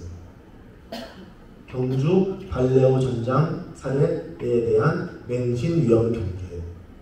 무슨 뜻이냐면, 다시 해석을 해드리면, 경주 발레오 만다를 창조 컨설팅이 깼다고 해서 유성기업 지혜도 깨려면 이거 아닌 것 같다. 그러니까 걔네들 너무 믿지 말아라고 했어요. 그런데 유시영 입장에서는 그동안 노조 파괴가 순조롭게 잘 됐잖아요. K씨가 작살났고 구미에 발레오만도 그 강성노조랑 발레오만도 깨졌고 여기도 깰 수 있을 것 같은 거예요. 그동안 유시영은 내가 노조한테 맨날 내가 마음대로 못하고 이 새끼들한테 내가 사과문도 쓰고 막 이랬는데, 그리고 아들 곧 이제 경영에 참여할 건데 내가 회사는 물려줘도 노조는 못 물려주겠어 이러면서 노조 파괴를 시행을 한 거죠. 그래서 노조를 깨게 됩니다. 아까 나왔죠? 연봉 7천만 원의 불법 파업이라고 이분이 나오셔서 얘기했어요. 이분이 딱 1년 후에 만도가 깨질 때, 만도가 금속노조 사업장 중에서 제일 컸었죠, 당시에는. 그러니까 현대차, 기아차 빼고 부품사 중에 제일 크죠. 2,400명, 2,200명 정도 돼요. 그런데 이 사람이 똑같이 얘기합니다. 연봉 9천만 원 많은 근로자들이 불법 파업을 하는 것은 국민 정서상 용납할 수 없습니다. 똑같아요. 근데 여기서 딱 두 가지가 걸려요. 뭐가 걸립니까? 연봉 7천만 원. 우리 와이프가 그런 거죠. 당신 연봉 7천만 원이라더니 나머지 돈 어디 갔냐고. 아니 2011년도에 연봉 7천만 원이었어요, 제가. 여러분들 이래봬도. 그리고 또 한 가지 문제가 뭡니까? 불법 파업. 이 대통령에서 입에서 나온 그 두 가지만은요, 노동자들 복격하기 제일 좋아요. 연봉 7천만 원이나 받는 사람들이 불법으로 파업해서 되겠어? 이렇게 해버리는 거죠. 연봉 7천만 원도 아니었고 불법 파업도 아니었어요. 법정에서 합법 파업을 다 인정받았어요. 근데 저 새끼는 그렇게 말하니까 지금 감옥 가 계셔요. 지 입에서 나오는 말을 그대로 한 거죠. 그냥. 비즈니스 프렌들리 한다는 것이 바로 이런 거였습니다. 정권이 탄압했죠. 노조 파괴를 할 때 용역이 들어옵니다. 여러분들 혹시 노조 만들 때 용역들이랑 싸워보셨습니까? 싸운 게 있죠? 네, 있어요. 왜냐면 경찰이 개입하기가 참 애매하거든요. 공권력이 마음대로 자본가들을 보호해주고 싶은데 그건 사회적으로 안 되죠. 용납이 안 되잖아요. 그러니까 어떻게 합니까? 사명표를 쓰는 거죠. 여기 보시면 수첩기 발견됐는데 뭐 무전기, 방패, 곤봉, 캠코더 쫙 있죠. 이 차가 카니발이에요. 카니발, 그죠? 카니발보다 키가 엄청 커요. 그럼 저는 한 이만큼 보이죠, 그죠? 얘네들 다 불러 모아가지고 하는 겁니다. 근데 용역카페 이런 컨텐츠 이런 회사들이 직원이 몇 명이 있겠습니까? 이렇게 많이 직원을 되겠어요? 아니에요. 사무실 하나 차려놓고 5명, 6명 있습니다. 그런데 필요할 때 대전의 깡패들한테, 천안의 깡패들한테 전화하고 모자란 것은 아르바이트 체리 학생들 동원해서 하루 인당 30만 원씩 주니까 와서 해라. 실질적으로 30만 원 주지도 않는다고 그러더라고요. 이렇게 해서 용역깡패들을 투입해서 노조를 노동자들이 투쟁할 때 앞에 전단에 세워서 싸우게 만듭니다. 근데 웃기게도 경찰은 얘네들이 때릴 때는 뒤집지고 있다가 우리가 맞아서 열받아서 싸울 때는 경찰이 막아버립니다. 네. 맞죠? 유성기업의 직장 폐쇄가 딱 2번 있었는데요. 이게 2번째였습니다. 2011년도가. 근데 노조 판례가 너무나도 분명했고, 그리고 와, 이 싸움을 어떻게 해야 될까? 우리는 걱정이 없었겠습니까? 저는 발레오만도가 노조 발레오만도 투쟁을 하고 와서 야간에 우리 그 현장 활동가하고 한번 토론을 했어요. 야, 과연 우리는 얼마나 버틸 수 있을까? 발레오만도가 한 달 버텼잖아요, 그죠? 발레오만도 한 달 버티다가 끝내는 노조가 무너졌죠. 우리는 얼마나 버틸 수 있을까? 계산해보니까 2주 나오겠더라고요, 2주. 아니, 여러분들 생각해보세요. 문 딱 직장표를 걸어 잠그고 용역카페를 딱 세워놓고 말 잘 듣는 놈만 들어와 있으면 월급이 한 달, 2달, 석 달, 6달 안 나오는데 안 들어갈 생각 어딨냐고요. 아, 다 깨질 거 아닙니까? 그죠? 깨진다는 거예요. 또 앞에서 승리했던 모양을 본 적이 없어요. 유성기업 앞에 다른 사업장이 많이 발령한다고 내가 신시현 동지한테도 가끔 얘기하는데 당신들이 앞에서 좀 잘 싸워줬으면 우리도 좀 편하게 했을 건데 앞에서 누군가가 손톱을 쳐줬어야지만 했는데 못한 거죠. 여러분들도 현장에서요. 그 어용새끼들 말고 여러분들이 선두에서 있으니까 그 사람들이 있는 거잖아요. 네? 그 고마운 것들을 몰라. 노조 파괴가 되니까 너무나도 힘들었어요. 그래서 우리는 점거를 했다가 연예인이 됐다가 다시 그 다음날 모여서 앞에 공장 앞에 비닐하우스에 모여서 농성을 하게 됩니다. 유명한 그 비닐하우스 농성이죠. 근데 여러분들 아세요? 이걸 아셔야 돼요. 노동자들이 천막을 왜 치는지 아세요? 공장 앞에 노조 만들 때? 그냥 뭐 비가림 하려고 치는 게 아니라요. 노동자들이 모일 데가 없으면 사람들 다 흩어져요. 네? 거점이 없으면 흩어져요. 나 집에 일 있어서 오늘 못 가. 나 오늘 집에 있어서 못 가. 근데 거점 만들어 놓고 무조건 아침에 와야 된다. 뭐 해야 된다. 이렇게 서로 해놓으면 그나마 모이거든요. 물론 그 중에 다 아시는 분들 있죠. 네? 저 유성기업 노동자들이라고 다 했겠습니까? 안 하는 사람 있죠. 그래서 거점을 만들어서 매일같이 진입투쟁을 했고 경찰이 바꾸고 영육깡패가 바꾸고 어떻게 들어가면 나게 해놓고 그럼에도 불구하고 그런 싸움을 했던 거죠. 자, 지도부는요. 여기 계신 분들이 대부분 지도부죠. 그죠? 지도부들은요. 조합원들에 대한 전망을 제시해요. 우리 싸우면 이긴다. 반드시 승리한다. 현재 우리 이정훈 지회장님이 그분은 지회장 한 지금 5번, 6번째 하고 계시거든요. 저는 3번 했고요. 그분이 제가 존경하는 건 그거예요.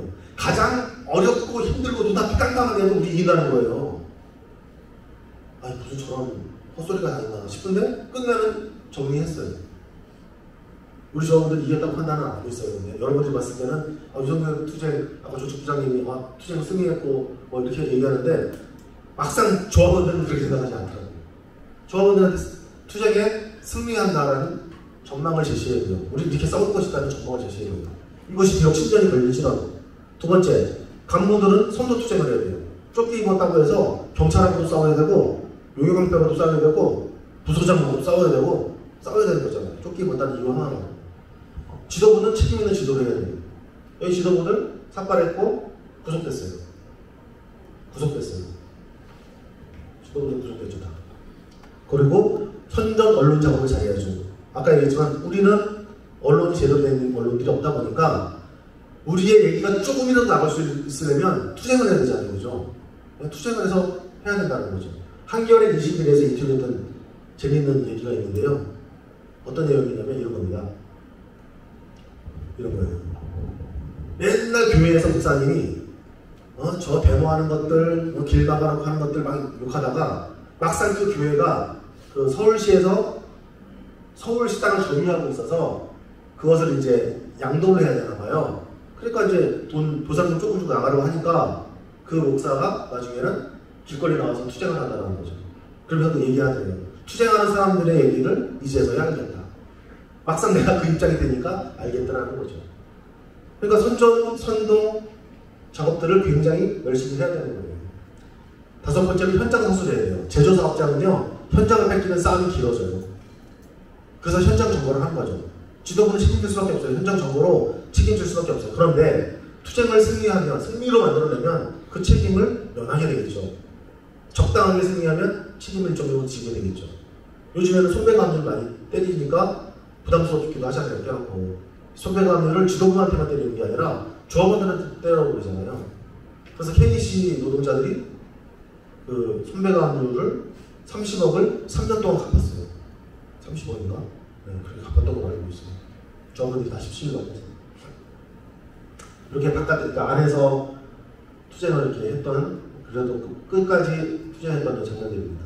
상급단체, 상급조직은, 금속노조는 현대자동차 양재동 앞에서 민주노조 당시 위원장이었던 김영원 위원장은 유성기업 투쟁 때문에 단식 투쟁도 하면서 사태를 알려나갔던 거죠. 근데 여러분들, 내 투쟁을 왜 금속노조나 민주노총이 잘 안 해줄까 이렇게 생각할 때가 있잖아요. 아까 말씀드렸듯이 지회가 더 많은 투쟁을 해야지만이 그것들이 보고가 되고 올라가고 하는 거예요. 그러면 연대도 더 붙는 거죠. 싸움판을 크게 만들어야지 된다는 뜻이에요. 가대위를 조직했어요. 가대위를 조직해서 우리 생전 처음 집에서 물론 일하시는 분들도 있지만은 아이들 돌보고 했던 그 와이프들이 피켓돌 들은 거죠. 여러분들 피켓 혼자서 대로에 딱 서고 있으면 약간 창피하기도 하잖아요. 껴놓고. 그죠? 근데 이런 것들 해왔어요. 저는 사실 가대위란 말 별로 좋아하진 않아요. 가대위, 만약에 지금 여성 노동자들이 투쟁을 막 너무 힘들게 하고 있으면 남편들이 가대위 만들어줄까요? 네? 남편분들이 가대위 만들어줄까요? 안 만들어줘요. 남편들이 투쟁을 하면 여자들은 가대위를 만들어주는데 와이프들이 투쟁을 하면 남편들이 가대위 안 만들어주더라고요. 이거 굉장히 불평등하죠. 네. 가대위가 투쟁했고 노동자들이 거리에 나와서 굳이 우리 투쟁이 아니더라도 계속적으로 투쟁을 알리기 위해서라도 연대도 많이 가고 했다는 겁니다. 자, 연대 투쟁으로 확전입니다. 뭐냐면 아까 얘기했잖아요. 현대자동차, 창조 컨설팅, 유성기업, 거기에다 노동부, 검찰, 청와대까지 다 들어와서 노조 파괴를 해왔다고 했는데 우리가 유성기업 노동자들이 뭐가 잘나서 딸랑 우리끼리 해서 투쟁에 승리했을까요? 아니라는 거죠. 우리가 승리의 결과는 여러분들이 함께 싸워줬기 때문이라는 거예요. 무슨 거냐면요. 여러분들 한번 상상을 해보세요. 저희가 비닐하우스에 쫓겨나서 밥을 해먹어야 되잖아요. 밥을 해먹어야 되는데 한 끼에 1,000원짜리 밥을 만듭니다. 한 끼에 1,000원짜리 밥을 만드는데 밥이 너무 많으니까 방 안에서 쪄와요. 여러분들 남성 동지들 찐밥 드셔보셨죠? 군대에서 맛이 없어요. 떡밥, 그죠? 찐밥을 쪄오는 것을 가지고 김치 주고, 물김치 주고, 고추장 주고, 김가루 뿌려주고 하면 1,000원짜리 밥이 완성이 돼요. 근데 그것도요, 1,000원짜리 밥도 500명이 먹으면 얼마예요? 한 끼에? 네? 50만 원이요, 50만 원. 세 끼를 먹으면 얼마예요? 150만 원이에요. 하루에 밥값만 150만 원씩 들어가는 거예요. 1,000원짜리 밥을 만들었는데. 조합비 당시에 들어와봤자 얼마였어요? 또 직접 폐쇄되고 나서 임금도 못 받고 있는데 돈이 5원이 들어가는 거예요. 3개월 동안 비닐하우스에서 투쟁했어요. 90일 동안. 근데 150만 원씩 하루에 써가면서 버텼어요. 어떻게? 연대가 있었기 때문에. 자, 밥을 먹고 나니까 여러분들 저도 조금 전에 와서 저도 나이 이렇게 많이 먹은 사람은 아니지만 자꾸 저 믹스 커피를 좋아해요. 저를 먹는데 밥은 주겠는데 믹스 커피 값이 너무 많이 들어가는 거예요. 네? 커피값이 너무 많이 들어가요. 그래서 지회에서 커피를 끊었어요. 커피는 더 이상 못 줍니다. 기계가 많이 나가기 때문에 사무장이 끊었어요. 그런데 우리 당시에 제가 이제 본부장이었다고 했잖아요. 총무부장이었던 여성 동지가 유성기업 노동자들에게 희망커피를 보냅시다. 그때 당시 희망버스가 유행할 때였어요. 이 희망커피를 보냈을 때 이 트위터가 딱 나가고 우리 조합들도 이렇게 희망버스, 이 희망커피를 보내니까 거짓말 하나도 못하고 그 다음 주부터 우리 농성할 때 쓰는 텐트 있잖아요. 그 텐트의 절반이 커피로 쳐요. 그런데 커피를 먹다 보면 네? 커피가 와서 좋은 게 아니었어요. 노동자들이. 그동안은 연봉 7천만 원 받는 불법 파업하는 노동자들이라고 손가락질 받았었어요. 심지어 친구들한테도 그랬었어요. 그런데 생판 모르는 사람들이 커피를 보내주는 거예요. 한 박스, 두 박스 이렇게 계속, 그러니까 택배 노동자들이 계속 오는 거예요. 커피 달래요. 노동자들이 봤을 때 얼마나 신기해요. 이게 생판 모르는 사람들이 주니까 그 커피를 먹죠. 커피를 먹고 나니까 사실은 고기가 먹고 싶잖아요. 고기가 먹고 싶으니까 희망 족발, 희망 닭발 이걸 위해서 고기가 오게 돼요. 심지어는 비닐하우스가 당시 여름으로 초여름으로 돼서 더워지니까 선풍기가 필요해서 선풍기가 오더라고요. 선풍기를 보내줘요. 저도 그때 당시 차가 날아갔었거든요. 저는 차가 필요합니다 라고 써보고 싶었는데 그렇게 하지 못했었어요. 예, 그래서 연대가 굉장히 중요하더라. 그냥 내가 물품을 받아서 돈을 받아서가 아니라 내 투쟁에 동의를 하는 사람들이 있구나라는 거예요. 그게 너무나도 고마웠다는 겁니다. 옆에 이 장면이 뭔지 아세요? 이게 당시 사무장 팔인데요. 이게 뭐냐면 하루 동안 돌았던 투쟁기금이에요. 저한테도 술 마시면 자랑해요. 형, 하루에 투쟁기금 2천만 원 받아가서 하루에 투쟁기금 2천만 원 줬어요. 유성겸, 그게 뭔지 아세요? 저는 이렇게 생각합니다. 유성겸 노동자들 힘내서 싸우세요. 당신들이 노조법이 막아주시고 복수노조법 잘못된 거 싸워주세요. 우리는 당신들처럼은 못 싸우지만 당신들이 버틸 수 있도록 돈이라도 낼게요. 방패 우리의 방파가 돼주세요 라고 한 거예요. 만약에 우리도 150만 원 없어가지고 밥 못 먹으면 밥도 못 주고 그러면 망하는 거 아닙니까? 깨놓고 그죠? 못 싸운 거 아니에요. 밥 못 먹어서 돈 없어서 투쟁이 중단되지 말아야 되지 않나요? 그죠? 그래서 금속 노동자들이 민주노총 조합원들이 혹은 시민사회단체가 그렇게 모아서 투쟁을 연대를 해줬고 우리는 그 연대를 받아서 또 김시숙 지도위원님은 희망버스 타고 또 한진 가서 투쟁도 하기로 하고 즉 뭐냐면 연대를 낳는 거죠 계속적으로. 그래서 우리는 지금까지 이렇게 싸워왔다는 겁니다. 중요한 겁니다. 사실은 이제 탄압을 하기 시작해요. 조직화를 개별화를 하는데요. 그동안 노동조합으로 이렇게 동지들 모여있으면 그래도 우리는 힘이 생겨요. 그죠? 네? 싸울 수 있어요. 집단 그 능력이 생겨서 그래도 말 한마디로 저기서 뭐라고 하면 싸울 수 있어요. 근데 혼자서 잘 못 싸우잖아요. 그죠? 회사는 그걸 노리죠. 우리가 이렇게 비닐하우스에서 투쟁을 하고 있는데 선정물을 보냅니다. 집에. 선정물, 주소, 전화번호 다 갖고 있잖아요. 회사가. 우리의 그런 생산할 정도를. 선정물을 보내요. 보내가지고 뭐라고 써있는 줄 아세요? 언제까지 복귀하지 않으면 손배관을 하겠다. 언제까지 뭐 하지 않으면 처벌하겠다. 해고하겠다. 이렇게 써놔요. 그러면 우리는 그나마 이렇게 교육이라도 또 받고 지회장이 맨날 그 선동 우리 이길 수 있다 어쩌고 이거라도 들으니까 버티는데 아산공장에서 일주일 동안 투쟁하고 집에 옷도 갈아입을 겸 애들도 볼 겸 집에 왔는데 와이프가 저거 보면서 누구 옆집 누구 아빠도 들어갔다는데 당신도 들어가야 되는 거 아니냐 이러면 마음이 어떻겠어요? 월급도 지금 2개월 3개월째 안 하고 있는데 애들 학원도 다 끊었는데 이러면 어떻겠어요? 복귀하고 싶겠죠. 그죠? 핑계대고 이런 선정물을 보냈더라고요. 근데 저거 물어봤어요 우리 와이프한테. 야 이거 선정물 회사에서 안 보내서 그랬더니 왔어 이러더라고요. 근데 왜 안 보여줬어? 그랬더니 어차피 해고될 건데 뭘 보여줘 속 시끄럽게 이러더라고요. 해고될 줄 알았다며 제가 해고됐습니다. 많이 시가 돼가지고 해고가 됐었는데 조직화를 개별화를 한다는 거예요. 이렇게 또한 노조를 무시한 개별 교육을 합니다. 그동안 교육을 하려면요 다물단 교육 옛날에 이런 거 했잖아요. 아세요? 나도 열심히 하면 사장이 될 수 있다고 이런 교육이 있어요. 그런 교육을 못하게 했어요. 노조가. 근데 저희가 법원의 중재로 현장에 복귀했을 때 교육을 하는 거예요. 요만큼은 강성, 짜는 놈들. 요만큼도 좀 세. 여기는 약해.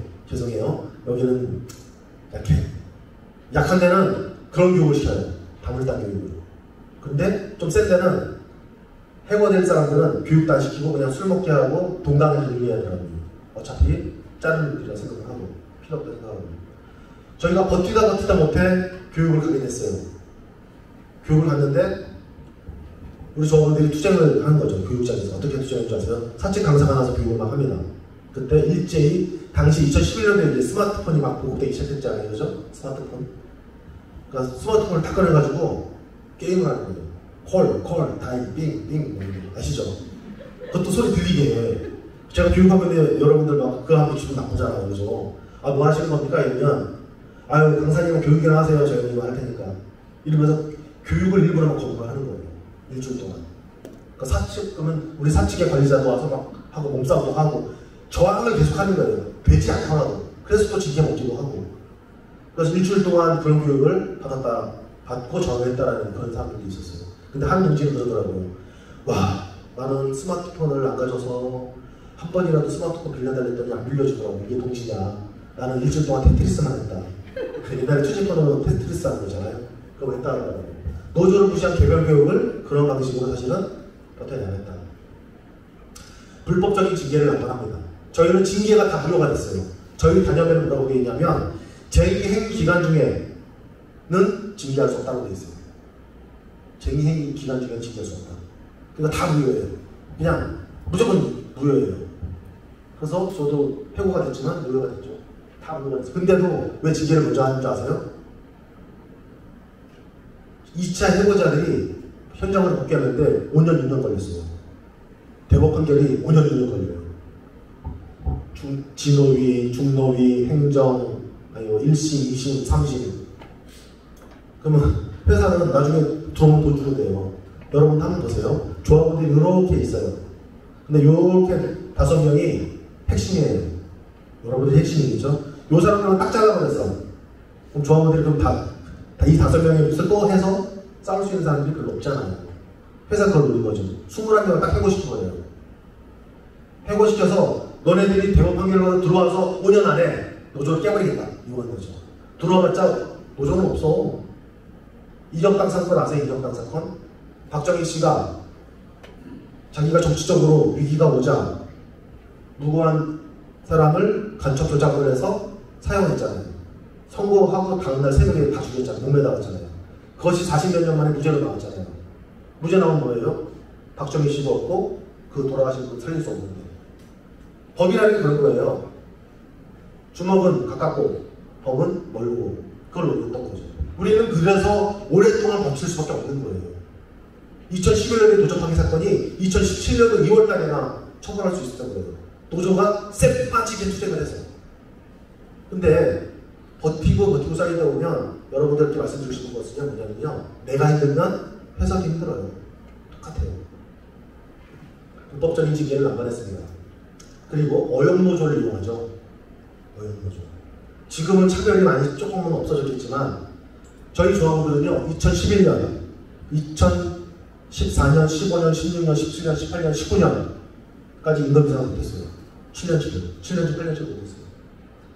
2012년, 13년은 쟤네들이 과반을 가져왔기 때문에 쟤네들이 많을 때는 교섭 잡고 단일화를 해서 쟤네들이 교섭을 다 가져가요. 근데 우리가 지금 많거든요. 많을 때는 개별 교섭을 해요. 교섭권을 주는 거죠. 복수노조권이 아니고 그냥 지랄이죠. 개판인 거죠. 어용노조를 이용해서 진짜 어용노조가 진짜 그래서 문제가 많은 거죠. 여러분들.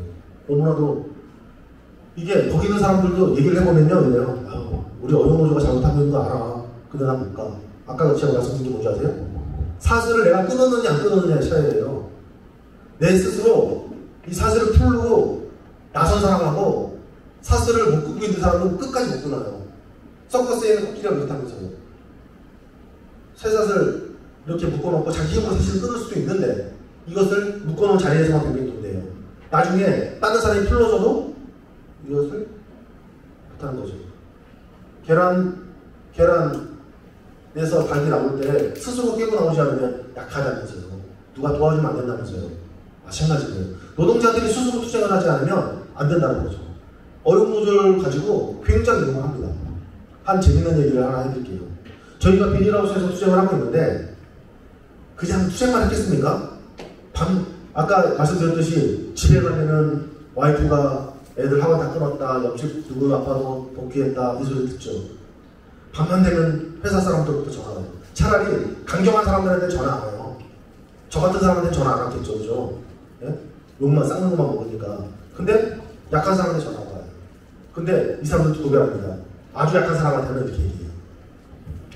야, 김성민 씨, 언제까지 안 되면 다시 잘려. 어떡할 거야? 그럼 쫄잖아요, 그죠? 좀 기다려보세요. 이러면 다음에 또 전화하겠죠. 근데 좀 강한 사람한테 이렇게 전화하죠. 김성민 씨 고생 많지? 그래, 어떻게 그래도 먹고 살아야지. 누구누구도 들어왔는데 잘 생각해봐. 말을 다르게 안 되니까 조직화가 다른 거예요. 우리도 역으로 조직화가 다른 거예요. 강경한 사람한테 강경하게 얘기해야 되고요. 마음 약한 사람한테 또 약하게 또 얘기를 해서 우리한테 조직화를 해야 되는 거죠. 회사가 그렇게 했다니까요. 저희가 힘든 투쟁을 마치고 비닐하우스에서 삥 둘러서 없는 돈에 소주 하나도 새우깡에 이렇게 먹고 있으면 전화가 온 거예요. 우리 형 중에 한 명이 그런 거예요. 전화를 돌면서 어떻게 이거 회사 관리부 부장한테 전화 왔으니 어떡하지? 옆에 있는 동생이 딱 받았어요. 받으면서 야 이 씨발놈아 전화하지 마 이 개새끼야 이렇게 딱 끊어버린 거예요. 그 뒤로 이 형 강성이 됐어요.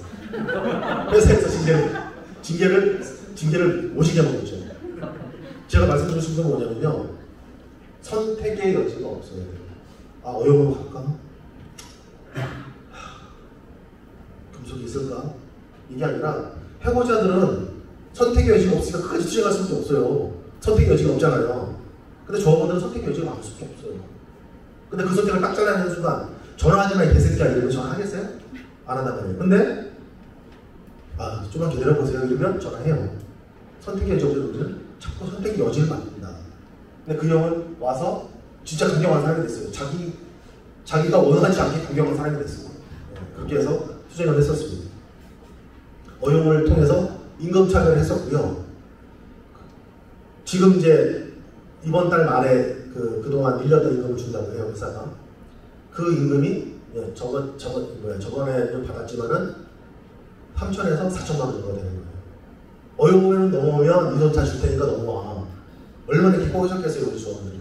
근데 돈의 유혹을 넘어서는 것들이 나중에 생겨요, 싸우다 보면. 뭔지 아세요? 내가 못하는 거예요. 내가 오는데 자존심 불편하면서 안 가겠어. 이런 사람들이 분명히 많이 있어요, 여러분들. 근데 그것을 누가 만들어주는 줄 아세요? 지도부나 간부들이 만들어줘야 돼요. 오늘 투쟁 고생 많았지? 저 새끼들 나쁜 새끼들이야 정말. 이러면서 조합원들이 오히려 다독거려주고 얘기를 들어줘요. 근데 그걸 하는 건 힘들어요. 자, 승리는 쉽습니다. 네? 승리는 쉬워요. 저는 오늘 제가 동지들께 말씀드리는 핵심이 여기 있어요. 자, 생각해보면 세상의 모든 원리는 너무나도 간단해요. 조금 먹고 운동하면 살 빠져요, 그죠? 네? 그럼 그거 잘 못하고 있어요. 공부 열심히 하면 시험 잘 봐요. 이거 너무 심플하죠. 자, 단결하면 승리한다. 이거 쌀로 받쳐있는 소리 아닙니까? 그죠? 뭉치면 승리한다. 굉장히 쌀로 받쳐있는 소리예요. 저는 유성경 노동자들이 아주 잘했다 이런 얘기를 하는 게 아니에요. 투쟁의 승리가 여기 있으면 이렇게 가야 되는데 우리는 이렇게 왔어요. 2011년, 12년, 13년, 14년, 15년, 16년, 17년 이렇게 왔어요. 이러지 말라는 거죠. 유성경이 그런 투쟁을 하니까 이렇게 투쟁했던 데가 있죠. 어디입니까? 경기의 SJM. SJM이 노조판이 용역강퇴 들어왔지만 이겼어요. 그죠? 부장님도 아시죠? 좀 이겼어요. 그 다음 또 어디입니까? 가브로토텍. 가브로토텍에 노조판이 3년 만에 끝냈다. 물론 지금 회사 좀 어렵다고 해서 좀 그런 게 있지만은 유성경차는 안 싸웠어요. 가만히 보니까 뭉치면 승리하는 것 같아. 우리는요 540명 중에 절반 이상이 어용으로 넘어갔어요. 그러니까 싸움을 힘들게 할 수가 없었던 거예요. 만약에 540명 중에 진짜 어용 같은 새끼들 원래 70명 있어요. 걔네들 빼고 우리가 현장에 복귀 안 했으면 이렇게 싸웠을까요? 이렇게 얘기했겠죠, 그죠? 그거는 우리가 스스로를 못 믿었기 때문에 그런 거예요.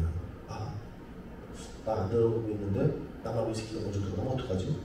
내가 먼저 들어가야겠다. 이렇게 된 거죠. 네? 이게 노동조합 60년, 금속노조 초기 때부터, 민주노조 초기 때부터 있었던 전노역 시작부터 있었던 유성기업 노동 조직력의 상황이라는 겁니다. 굉장히 승리는 쉬워요. 근데 우리는 이것을 잘 못하고 있죠. 만약에 민주노총에 100만 명, 120만 명 노동자들이 하루를 파업을 한다면 달라지겠죠. 우리가 당연히 하나를 붙여서 싸울 수 있는 거죠. 저는 이걸 어용들한테도 얘기해야 된다고 봐요. 어용들이 당장은 금속노조 때문에 뭔가 부가적 이익을 취하는 것 같지만 자본가가 어떤 놈들이 돼요. 이제는 그것도 주기 싫을걸요. 우리 유성기업도요 어용들한테 임금 인상만 팍팍 시켜줬어요. 초기에 우리 깰라고 성과금 막 600만 원 많이 주고 해놨어요. 근데 안 깨죠? 저희가. 그러니까 나중에 임금 인상 안 주는 거예요. 임금 인상은 얼마인 줄 아세요? 1, 500원, 1000원 이런 식으로 인상하는 거예요. 그러니까 젊은 애들이 불만이 생기는 거죠. 젊은 어용들이. 임금이 뭐 하는 거냐, 금속보다 못하냐 우리가 막 이러면서. 회사는요 절대로 어영이라고 해서 봐주지 않아요. 자기의 이익이 된다면 우리 그런 것들 노력했죠. 투쟁의 승리는 자신감이에요. 자신감. 자, 아까 말씀드렸죠. 유성경 노동자들 현장에 복귀해서 투쟁을 하고 있죠. 여기가 이제 영동공장의 관리동 앞이에요. 앞에서 맨날 이렇게 투쟁을 했고요. 끝없이 출근 투쟁을 했습니다. 여기 안 보이지만 저입니다. 출근 투쟁을 지속적으로 했고, 그러니까 작년까지 한 거예요. 10년 동안 한 거죠. 수투를. 근데 뭐 어느 조합원이 물어보더라고요. 야 지호장, 이거 우리 피켓 들면 우리 이거 이길 수 있어? 아니 피켓 들는데 어떻게 이겨요? 깨놓고, 그죠? 피켓도 들고 교육도 하고 투쟁도 하고 집회도 가고 법원도 가고 서울도 가고 청와대도 가고 해야지 이기는 거죠. 근데 여중에서 그러면 청와대만 이기냐? 그거 아니잖아요. 다 해야지 이기는 거예요. 다. 근데 이것들이 모였을 때 투쟁이 승리라는 거죠. 뭐 108배도 하고 108배하면 이깁니까? 이거 그때 당시가 2013년도인데 108배는 못 이기겠죠. 온천 투쟁도 못 이기겠죠. 끊임없이 지역선전전을 했어요. 대전 고등법원 조합원들이 자기 시간 빼가면서 가서 했었어요. 어떻게 나간 거죠? 조합원들이 월급 100만 원이나 100만 원도 못 받을 때가 있었거든요. 차별을 하니까, 자원투쟁을 안 시키니까. 근데 100만 원 중에 조합원들이 20만 원을 낸 적이 있어요. 20만 원. 뭐냐면 첫 번째는 전임자가 있어야 되잖아요. 저 같은 전임자들한테 월 300만 원씩 주기 위해서 아산정도 다 해서 7만 원씩 줬어요. 그리고 10만 원은 또 몇 대냐면 징계자들이 요구하는 거예요. 징계자들이 이건 줘야 되는데 10만 원을 뗐어요. 그리고 금속노조 조합이 3만 원 뗐어요. 20만 원을 조합이 뗐어요. 월급 100만 원 중에. 물론 상여금 따로 있었고 쉽지 않거든요. 물론 이제 그거를 지금에서야 이제 다 돌려받을 수 있게 됐는데, 그런 것들을 각오하고 하려면 그 조합원들과 무수히 많은 토론을 해야 돼요. 왜? 내 앞에 방패가 없으면 어떡하냐. 최선전에 있는 방패가 임원들인데, 임원들이 내 노조 활동 나대지 다 할 건데 먹고 살아야 될 거 아니야. 회사가 임금을 안 주는데. 그렇게 해서 하는 거죠. 그런 것들을 동의받아서 하게 되었던 거죠. 지역선전을 끊임없이 했어요. 경찰서 앞에서도 했어요. 뭐 몰래카메라 이렇게 다 무혐의 처리하니까 투쟁을 했던 거죠. 현장 투쟁도 힘있게 했어요. 왜냐하면 현장에서 밀리면 안 되거든요. 여기 보면요, 앞에 있는 사람, 뒤에 있는 사람하고 좀 표정이 다르죠. 이건 뭐냐면 저희가 2012년도에 현장에 복귀해서 어용을 조직화했어요. 50명이 들어옵니다. 그래서 저희가 과학을 넣었거든요.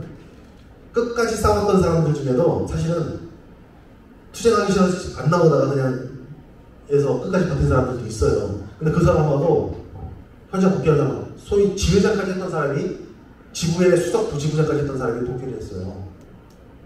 근데 그 사람들 고개를 들을까요? 못 들을까요? 제대로 못 들죠. 차이가 있는 거예요. 사슬을 끊는 자, 끊지 못한 자, 차이가 있는 거죠. 현장에서 현장 조직화를 할 때 현장 조직화 얘기가 나왔으니까 말씀드리는데 팀을 짜서 했습니다. 팀을 짜서. 이 사람하고 친한 사람들. 근데 이게 오래 굳어져 버리면 사실상 효과가 좀 없어요. 팀을 짜서 이 사람과 친한 사람 1명, 간부 1명을 붙여서 계속적으로 만났어요. 만날 때 비밀로 하고 만나고, 물론 우리 얘기가 도울 수도 있겠죠. 그 사람한테 얘기하죠. 금융노조 가입 원서를 주면서 받아올 때 너 혼자서 이거 안 갈 거다. 20명, 30명 모일 때 깔 거다. 왜냐면 혼자서 금융노조 가는 것은 대단히 부담스럽거든요. 왜냐하면 잘해주잖아요. 회사에서 여기 있으면 관리자가 잘해주잖아요. 관리자가 잘해주는데 예를 들어서 금속노조 갔어. 그럼 나 부를 거 아니에요. 아, 김성민 씨, 아, 내가 그동안 이렇게 잘해줬는데 어떻게 금속노조 갈 수 있어? 이럴 수 있잖아요. 그죠? 이거 부당노동 행위입니다. 네, 부당노동 행위예요. 그런 거 면담 온다고 할 때 간부들이 같이 가줘야 돼요. 같이 가줘서 부당노동 행위 하는 거 안 하는 거 봐줘야 되는 거죠. 나 말고 나 지켜주는 사람이 있네. 아까 처음에 있을 때, 제가 처음에 간부했을 때 드리고 싶은 얘기가 뭐냐면, 그 부서장이 저한테 그랬습니다. 야, 이 새끼야, 네가 주동자야? 이랬단 말이에요. 그래서 제가 그 당시에 초임 간부로서 막 싸움 잘하겠습니까? 지금 봐도 싸움도 못하겠는데 제가. 근데 내 뒤에 우리 형님들하고 동생들이 보고 있는 거예요. 내가 거기서 그게 아니고요 이래버리면 무너지죠. 그래 이 새끼야, 내가 주동자다. 내가 너 반드시 쫓아내고 할 거야 이 새끼야 이랬던 거죠. 허세를 좀 키웠죠. 그리고 조합원이 따라오는 거예요. 간부들이 지켜줘야 되는 거죠. 아, 쟤는 내가 믿을만 하구나. 그래서 조직화를 모았습니다. 현장 투쟁을 힘있게 진행을 했고요. 이 사람이 그 아까 얘기했던 권부장이라는 사람이에요. 전화했던 사람. 현장 수리하면 꼭 이렇게 와요. 시비에도 걸리고 하고. 아산도 마찬가지로. 또 현장에서 게시판 문제, 이게 어용노동조합 게시판인데 우리한테 선전물로 무슨 깡통노조를 썼어요. 가가지고 당장 쫓아가가지고 이제 야 이 새끼야 우리가 왜 깡통노조야 이 새끼야 어용 새끼가 이러면서 막 싸운 거예요. 현장에서 좀 싸웠어요. 여기 얼굴 험악해 보이고 이 덩치들 있잖아요. 이 사람들이 우리 조합원이에요. 우리 편이에요. 외모로 보고 이렇게 판단하시는 분이 착하게 생기신 분이 어용 사무장. 그래서 다르지 않아서 그죠? 오해하는데 이분들이 우리 조직부장이었고 선정부장이셨어요. 무서워요. 힘도 주고. 그래서 또 하는 거죠. 그러지 않으면 안 되거든요. 그러니까 어용들이 막 밀리니까 관리자들이 나와서 싸우죠. 이사예요, 이사. 노무이사인데 오히려 지가 나와가지고 이제 깨병 피우고 뭐 이런 식으로. 오히려 조직부장은 손가락이 부러졌는데 이 사람이 쓰러지니까 자기도 들어누워서 처벌을 이 사람이 받아요. 경찰이 그렇게 처벌을 했었죠. 자, 우리가 자꾸만 해서 기사가 올라가니까 관리자들 데려다가 막습니다. 이렇게. 관리자들 다 대학 나오고 했겠죠. 대학 나와서 배우다고 배운 사람들을 회사에서 시키니까 이렇게 해요. 그래서 비켜라. 그때 당시 한강원 열차도 이렇게 계시네요. 비켜라. 우리 맨날 출소하던 데다 여기서 못한다. 옥시각시네요. 이제 조합원들이 출근하고 이제 처음에 가려웠어요. 이렇게. 가려버렸어요. 얼마나 이거 비참합니까? 대학 나와가지고 그래도 시키는 대로 한다 그러고 가려버리고 출두를 했죠. 그러고 나서 조합원들이 오기 시작하니까 밀어버렸어요. 봐주면 안 돼요. 져서는 안 돼요. 밀어버리는 거죠. 완전히 밀어버리고 이거 밀어버리면 이날 기분이 얼마나 좋을까요? 작은 투쟁의 승리에 자신감이 생기는 거예요. 우리가 직접 폐쇄가 되고 해고자들이 다 바깥으로 쫓겨났어요. 쫓겨났는데 진행이 그러더라고요. 해고자들을 조합사무실 병실하고 가는데 조합사무실에 못 들어가게 하는 거예요. 조합사무실에 들어갈 수 있거든요 원래. 근데 회사가 힘이 있으면 못 들어가게 하는 거예요. 그래서 어떡합니까? 맨날 싸우고 관리자들 맞고 저희 뚫고 우리 언제까지 싸우는 줄 아세요? 뚫릴 때까지 싸웠어요. 그러니까 관리자들도 대학 나와가지고 이거 얘네들도 욕먹으면서 뭐하는 짓인가 시켜서 하긴 하는데 그렇단 말이에요. 아까 말씀드렸듯이 내가 힘들면 쟤도 힘들다. 그러니 끝내는 조합사무실이 이제 마음대로 출입이 됐어요. 조합사무실 들어가니까 뭐 해야 돼요, 해고자들이? 밥 먹어야 될 거 아니에요. 밥 먹으러 올라갔어요. 저 유성기업은 다른 데도 마찬가지로 계단 2층에 있거든요. 거기를 딱 막아버리면 그날은 전 공장 밥 못 먹는 날이에요. 노동자들이 이제 밥 먹으러 12시 반에 식사 시간인데 밥 먹으러 우리 같이 딱 올라가니까 관리자들이 꽉 차서 나갔어요. 못 먹었어요, 처음에는. 근데 언제까지 했는지 아세요? 예, 뚫릴 때까지. 관리자 나중에는 조합원들이 우리 등을 막 밀어줬어요. 그래서 뚫고 올라가서 밥 먹었어요. 씩 되면서 막 가서 막 숨이 엄청 타죠. 힘들게 올라갔으니까. 그 밥 먹었어요. 그러니까 회사에서 이렇게 얘기하는 거예요. 밥 주겠다. 그런데 12시 반이나 되면은 다 점심시간 끝나고 1시 반에 먹어라. 이렇게 안을 줬어요. 우리 어떻게 했을까요? 12시 반에 먹었잖아요. 12시 반에 먹었어요. 그러니까 밥은 자연스럽게 먹게 됐어요. 밥 먹고 나니까 이제 밥 가려야 되잖아요. 현장 수련했습니다. 당시에는요, 지휘장이 현장 수련을 하면 끄집어냈어요. 조합원들이 못 말렸어요. 눈치 보여가지고. 근데 아까 얘기했잖아요. 이렇게 먼저 손노트 잡는 애들이 다 잘렸어. 얘네들이 현장 가서 손노트 자신있게 해줘야 돼. 얘네들이 날 지켜줄 거야 라는 마음이 있어야 되는 거예요. 쫓기 입은 사람들이 날 지켜줄 거야 이런 마음이 있어야 되는 거죠. 현장 수련했어요. 와, 현장은 정말로 안 내주려고 그러는 거예요. 정말로 현장에서 많이 부대치고 경찰이 아예 상주가 있었어요. 완전 파출소였어요. 상주가 있었어요. 싸움하는 것 때문에. 그래서 뭐 계속 처벌받고 막 이렇게 했던 거죠. 그래서 현장 수련도 자유롭게 한 거예요. 여러분들 오셔서 영도 공장 한번 현장 수련할게요. 한번 하시면 돼요. 지금 쉽게 할 수 있습니다. 근데 이것도 법 판단을 나중에 끝내 다 받았어요. 받아냈죠. 언제까지? 뚫릴 때까지 싸우는 거죠. 내가 힘들면 쟤도 힘들다. 내가 요거보다 좀만 더 넘어가면 된다. 그래서 관리자들은 더 이상 하고 싶지가 않은 거예요.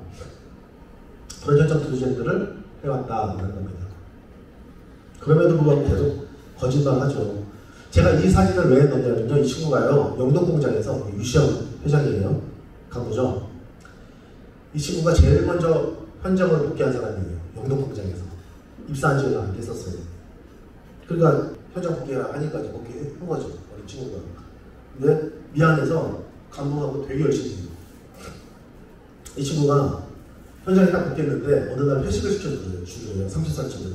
그러니까 테이블이 쫙 있고 공장장이 딱 가운데 앉고 완전 일본 남자들도 아니고 그 앞에서 와서 막 술 마시더래요. 그래서 술 이렇게 먹고 자기는 저쪽에 이제 같이 복귀했던 사람들하고 찌그러져가지고 술 마시고 있는데 술 취해가지고 이렇게 앉아서 얘기했대요.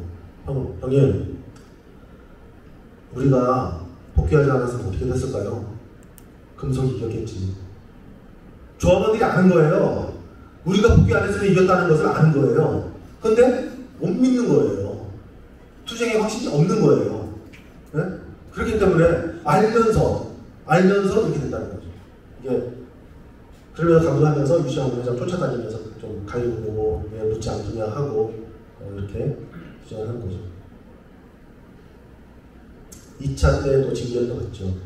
현장 조직과는 아까 말씀드린 2012년 어용 조직과를 과반 노조를 했고요. 또 투쟁에 지친 금속 노동자들도 위로를 좀 해야 돼요. 10년 동안 투쟁하면요 다 지쳐요. 맛이 싫고 끝까지 현장 투쟁을 해야 된다는 거. 2020년에 단체 교섭을 합니다. 그래서 유시영 회장 없고 여기 사장이잖아요. 떠들었겠네요. 사장 금속노조위원장에서 쭉 해서 정치를 합니다. 뒤에 사진이 있네요. 잠깐만 나왔나? 그럼에도 불구하고 우리는 지금도 투쟁을 하고 있어요. 끝으로 제가 동시에 말씀드릴 게 있습니다. 저희가 설문조사를 했어요. 평가를 하기 위해서 설문조사를 했는데 유성기업 투쟁은 승리했습니까? 안 했습니까? 조합원들한테 했어요. 승리했다고 몇 퍼센트 나왔을 것 같아요? 혹시 절반? 24% 나왔어요. 승리했다 조합원들은.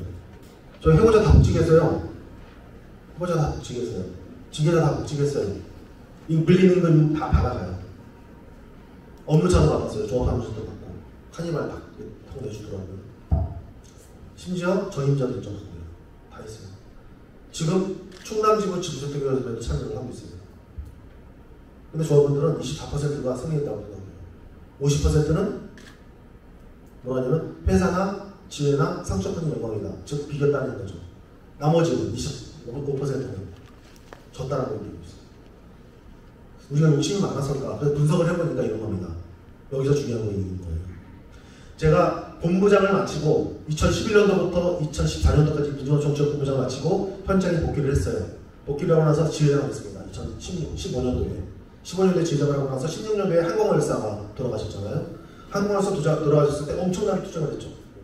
정말 엄청나게 투쟁을 했어요. 그러고 나니까 만약에 그때 당시 투쟁을 했을 때 지금보다 못한 안으로 합의를 했어도 조합원들은 승리했다고 평가할 거예요. 근데 투쟁을 못 끝냈어요. 물론 그 힘으로 2017년도에 유시영이 구속이 됐죠. 그 힘으로 구속이 됐죠. 부당노동 행위로 구속된 사람은 없습니다. 우리나라에. 근데 구속이 된 거예요. 근데 2017년도가 지나고 2018년도에 이제 새로운 지휘자 이정훈 지휘장이 나오셔서 해서 뭘 했습니까? 이번에 끝장을 내는다 해서 저걸 한 거죠. 서울사무소 전부를 한 거예요. 2018년도 10월 15일날 78일간 또 전면 파업을 했어요. 2011년도에 전면 파업, 어쩔 수 없이 직장 폐쇄를 통해서 3개월 동안 한 것만큼 파업을 한 거예요. 저분들이. 굉장히 열심히 했어요. 이번에 끝낼 수 있겠구나 라고 할 정도로 서울사무소 전체적으로 점검하면서. 근데도 못 끝냈어요. 그러니까 이제 우리가 폭력사건 터지면서 우리가 오히려 그 폭력을 자행하는 사람들이다. 그러니까 조합원들이 그때 끝냈으면은 승리했다고 생각했을 거예요. 근데 못 끝내고 어떻게 됐습니까? 재판투쟁, 기자회견, 뭐 청와대 물론 가서 우체투쟁을 했지만 그 다음 쭉 교섭만 했어요. 교섭만 해서 이번에 정리가 되니까 내가 스스로 사슬을 끊었다고 생각하지 않는 거예요.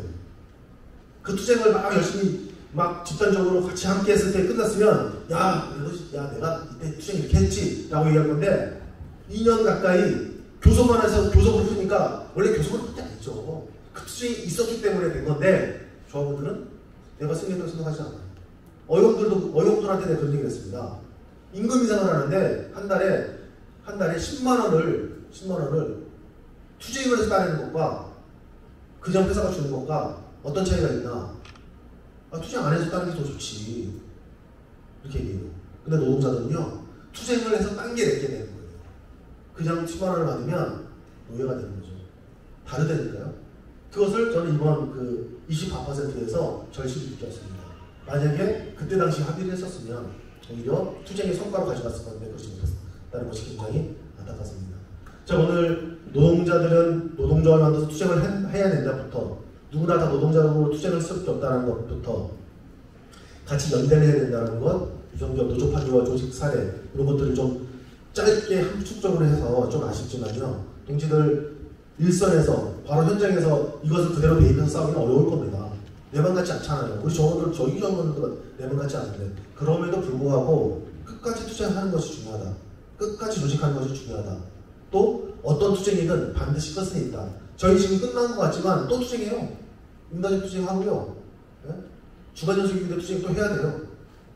세상이 죽기 전까지 자본이 있는 한은 노동 해방이 되지 않을 때까지는 그냥 계속 투쟁할 수밖에 없는 거예요. 물론 그때의 상황은 다르겠지만 동지들 그냥 노동조 만들었다고 해서 모든 것이 좋아질 것이 아닌 것처럼 투쟁을 해야지만이 우리가 조금이라도 쟁취할 수 있다고 생각하고요. 저도 멀리서 경주지구 우리 복수노조 사업자 동지들 응원할 수 있도록 하겠습니다. 고맙습니다.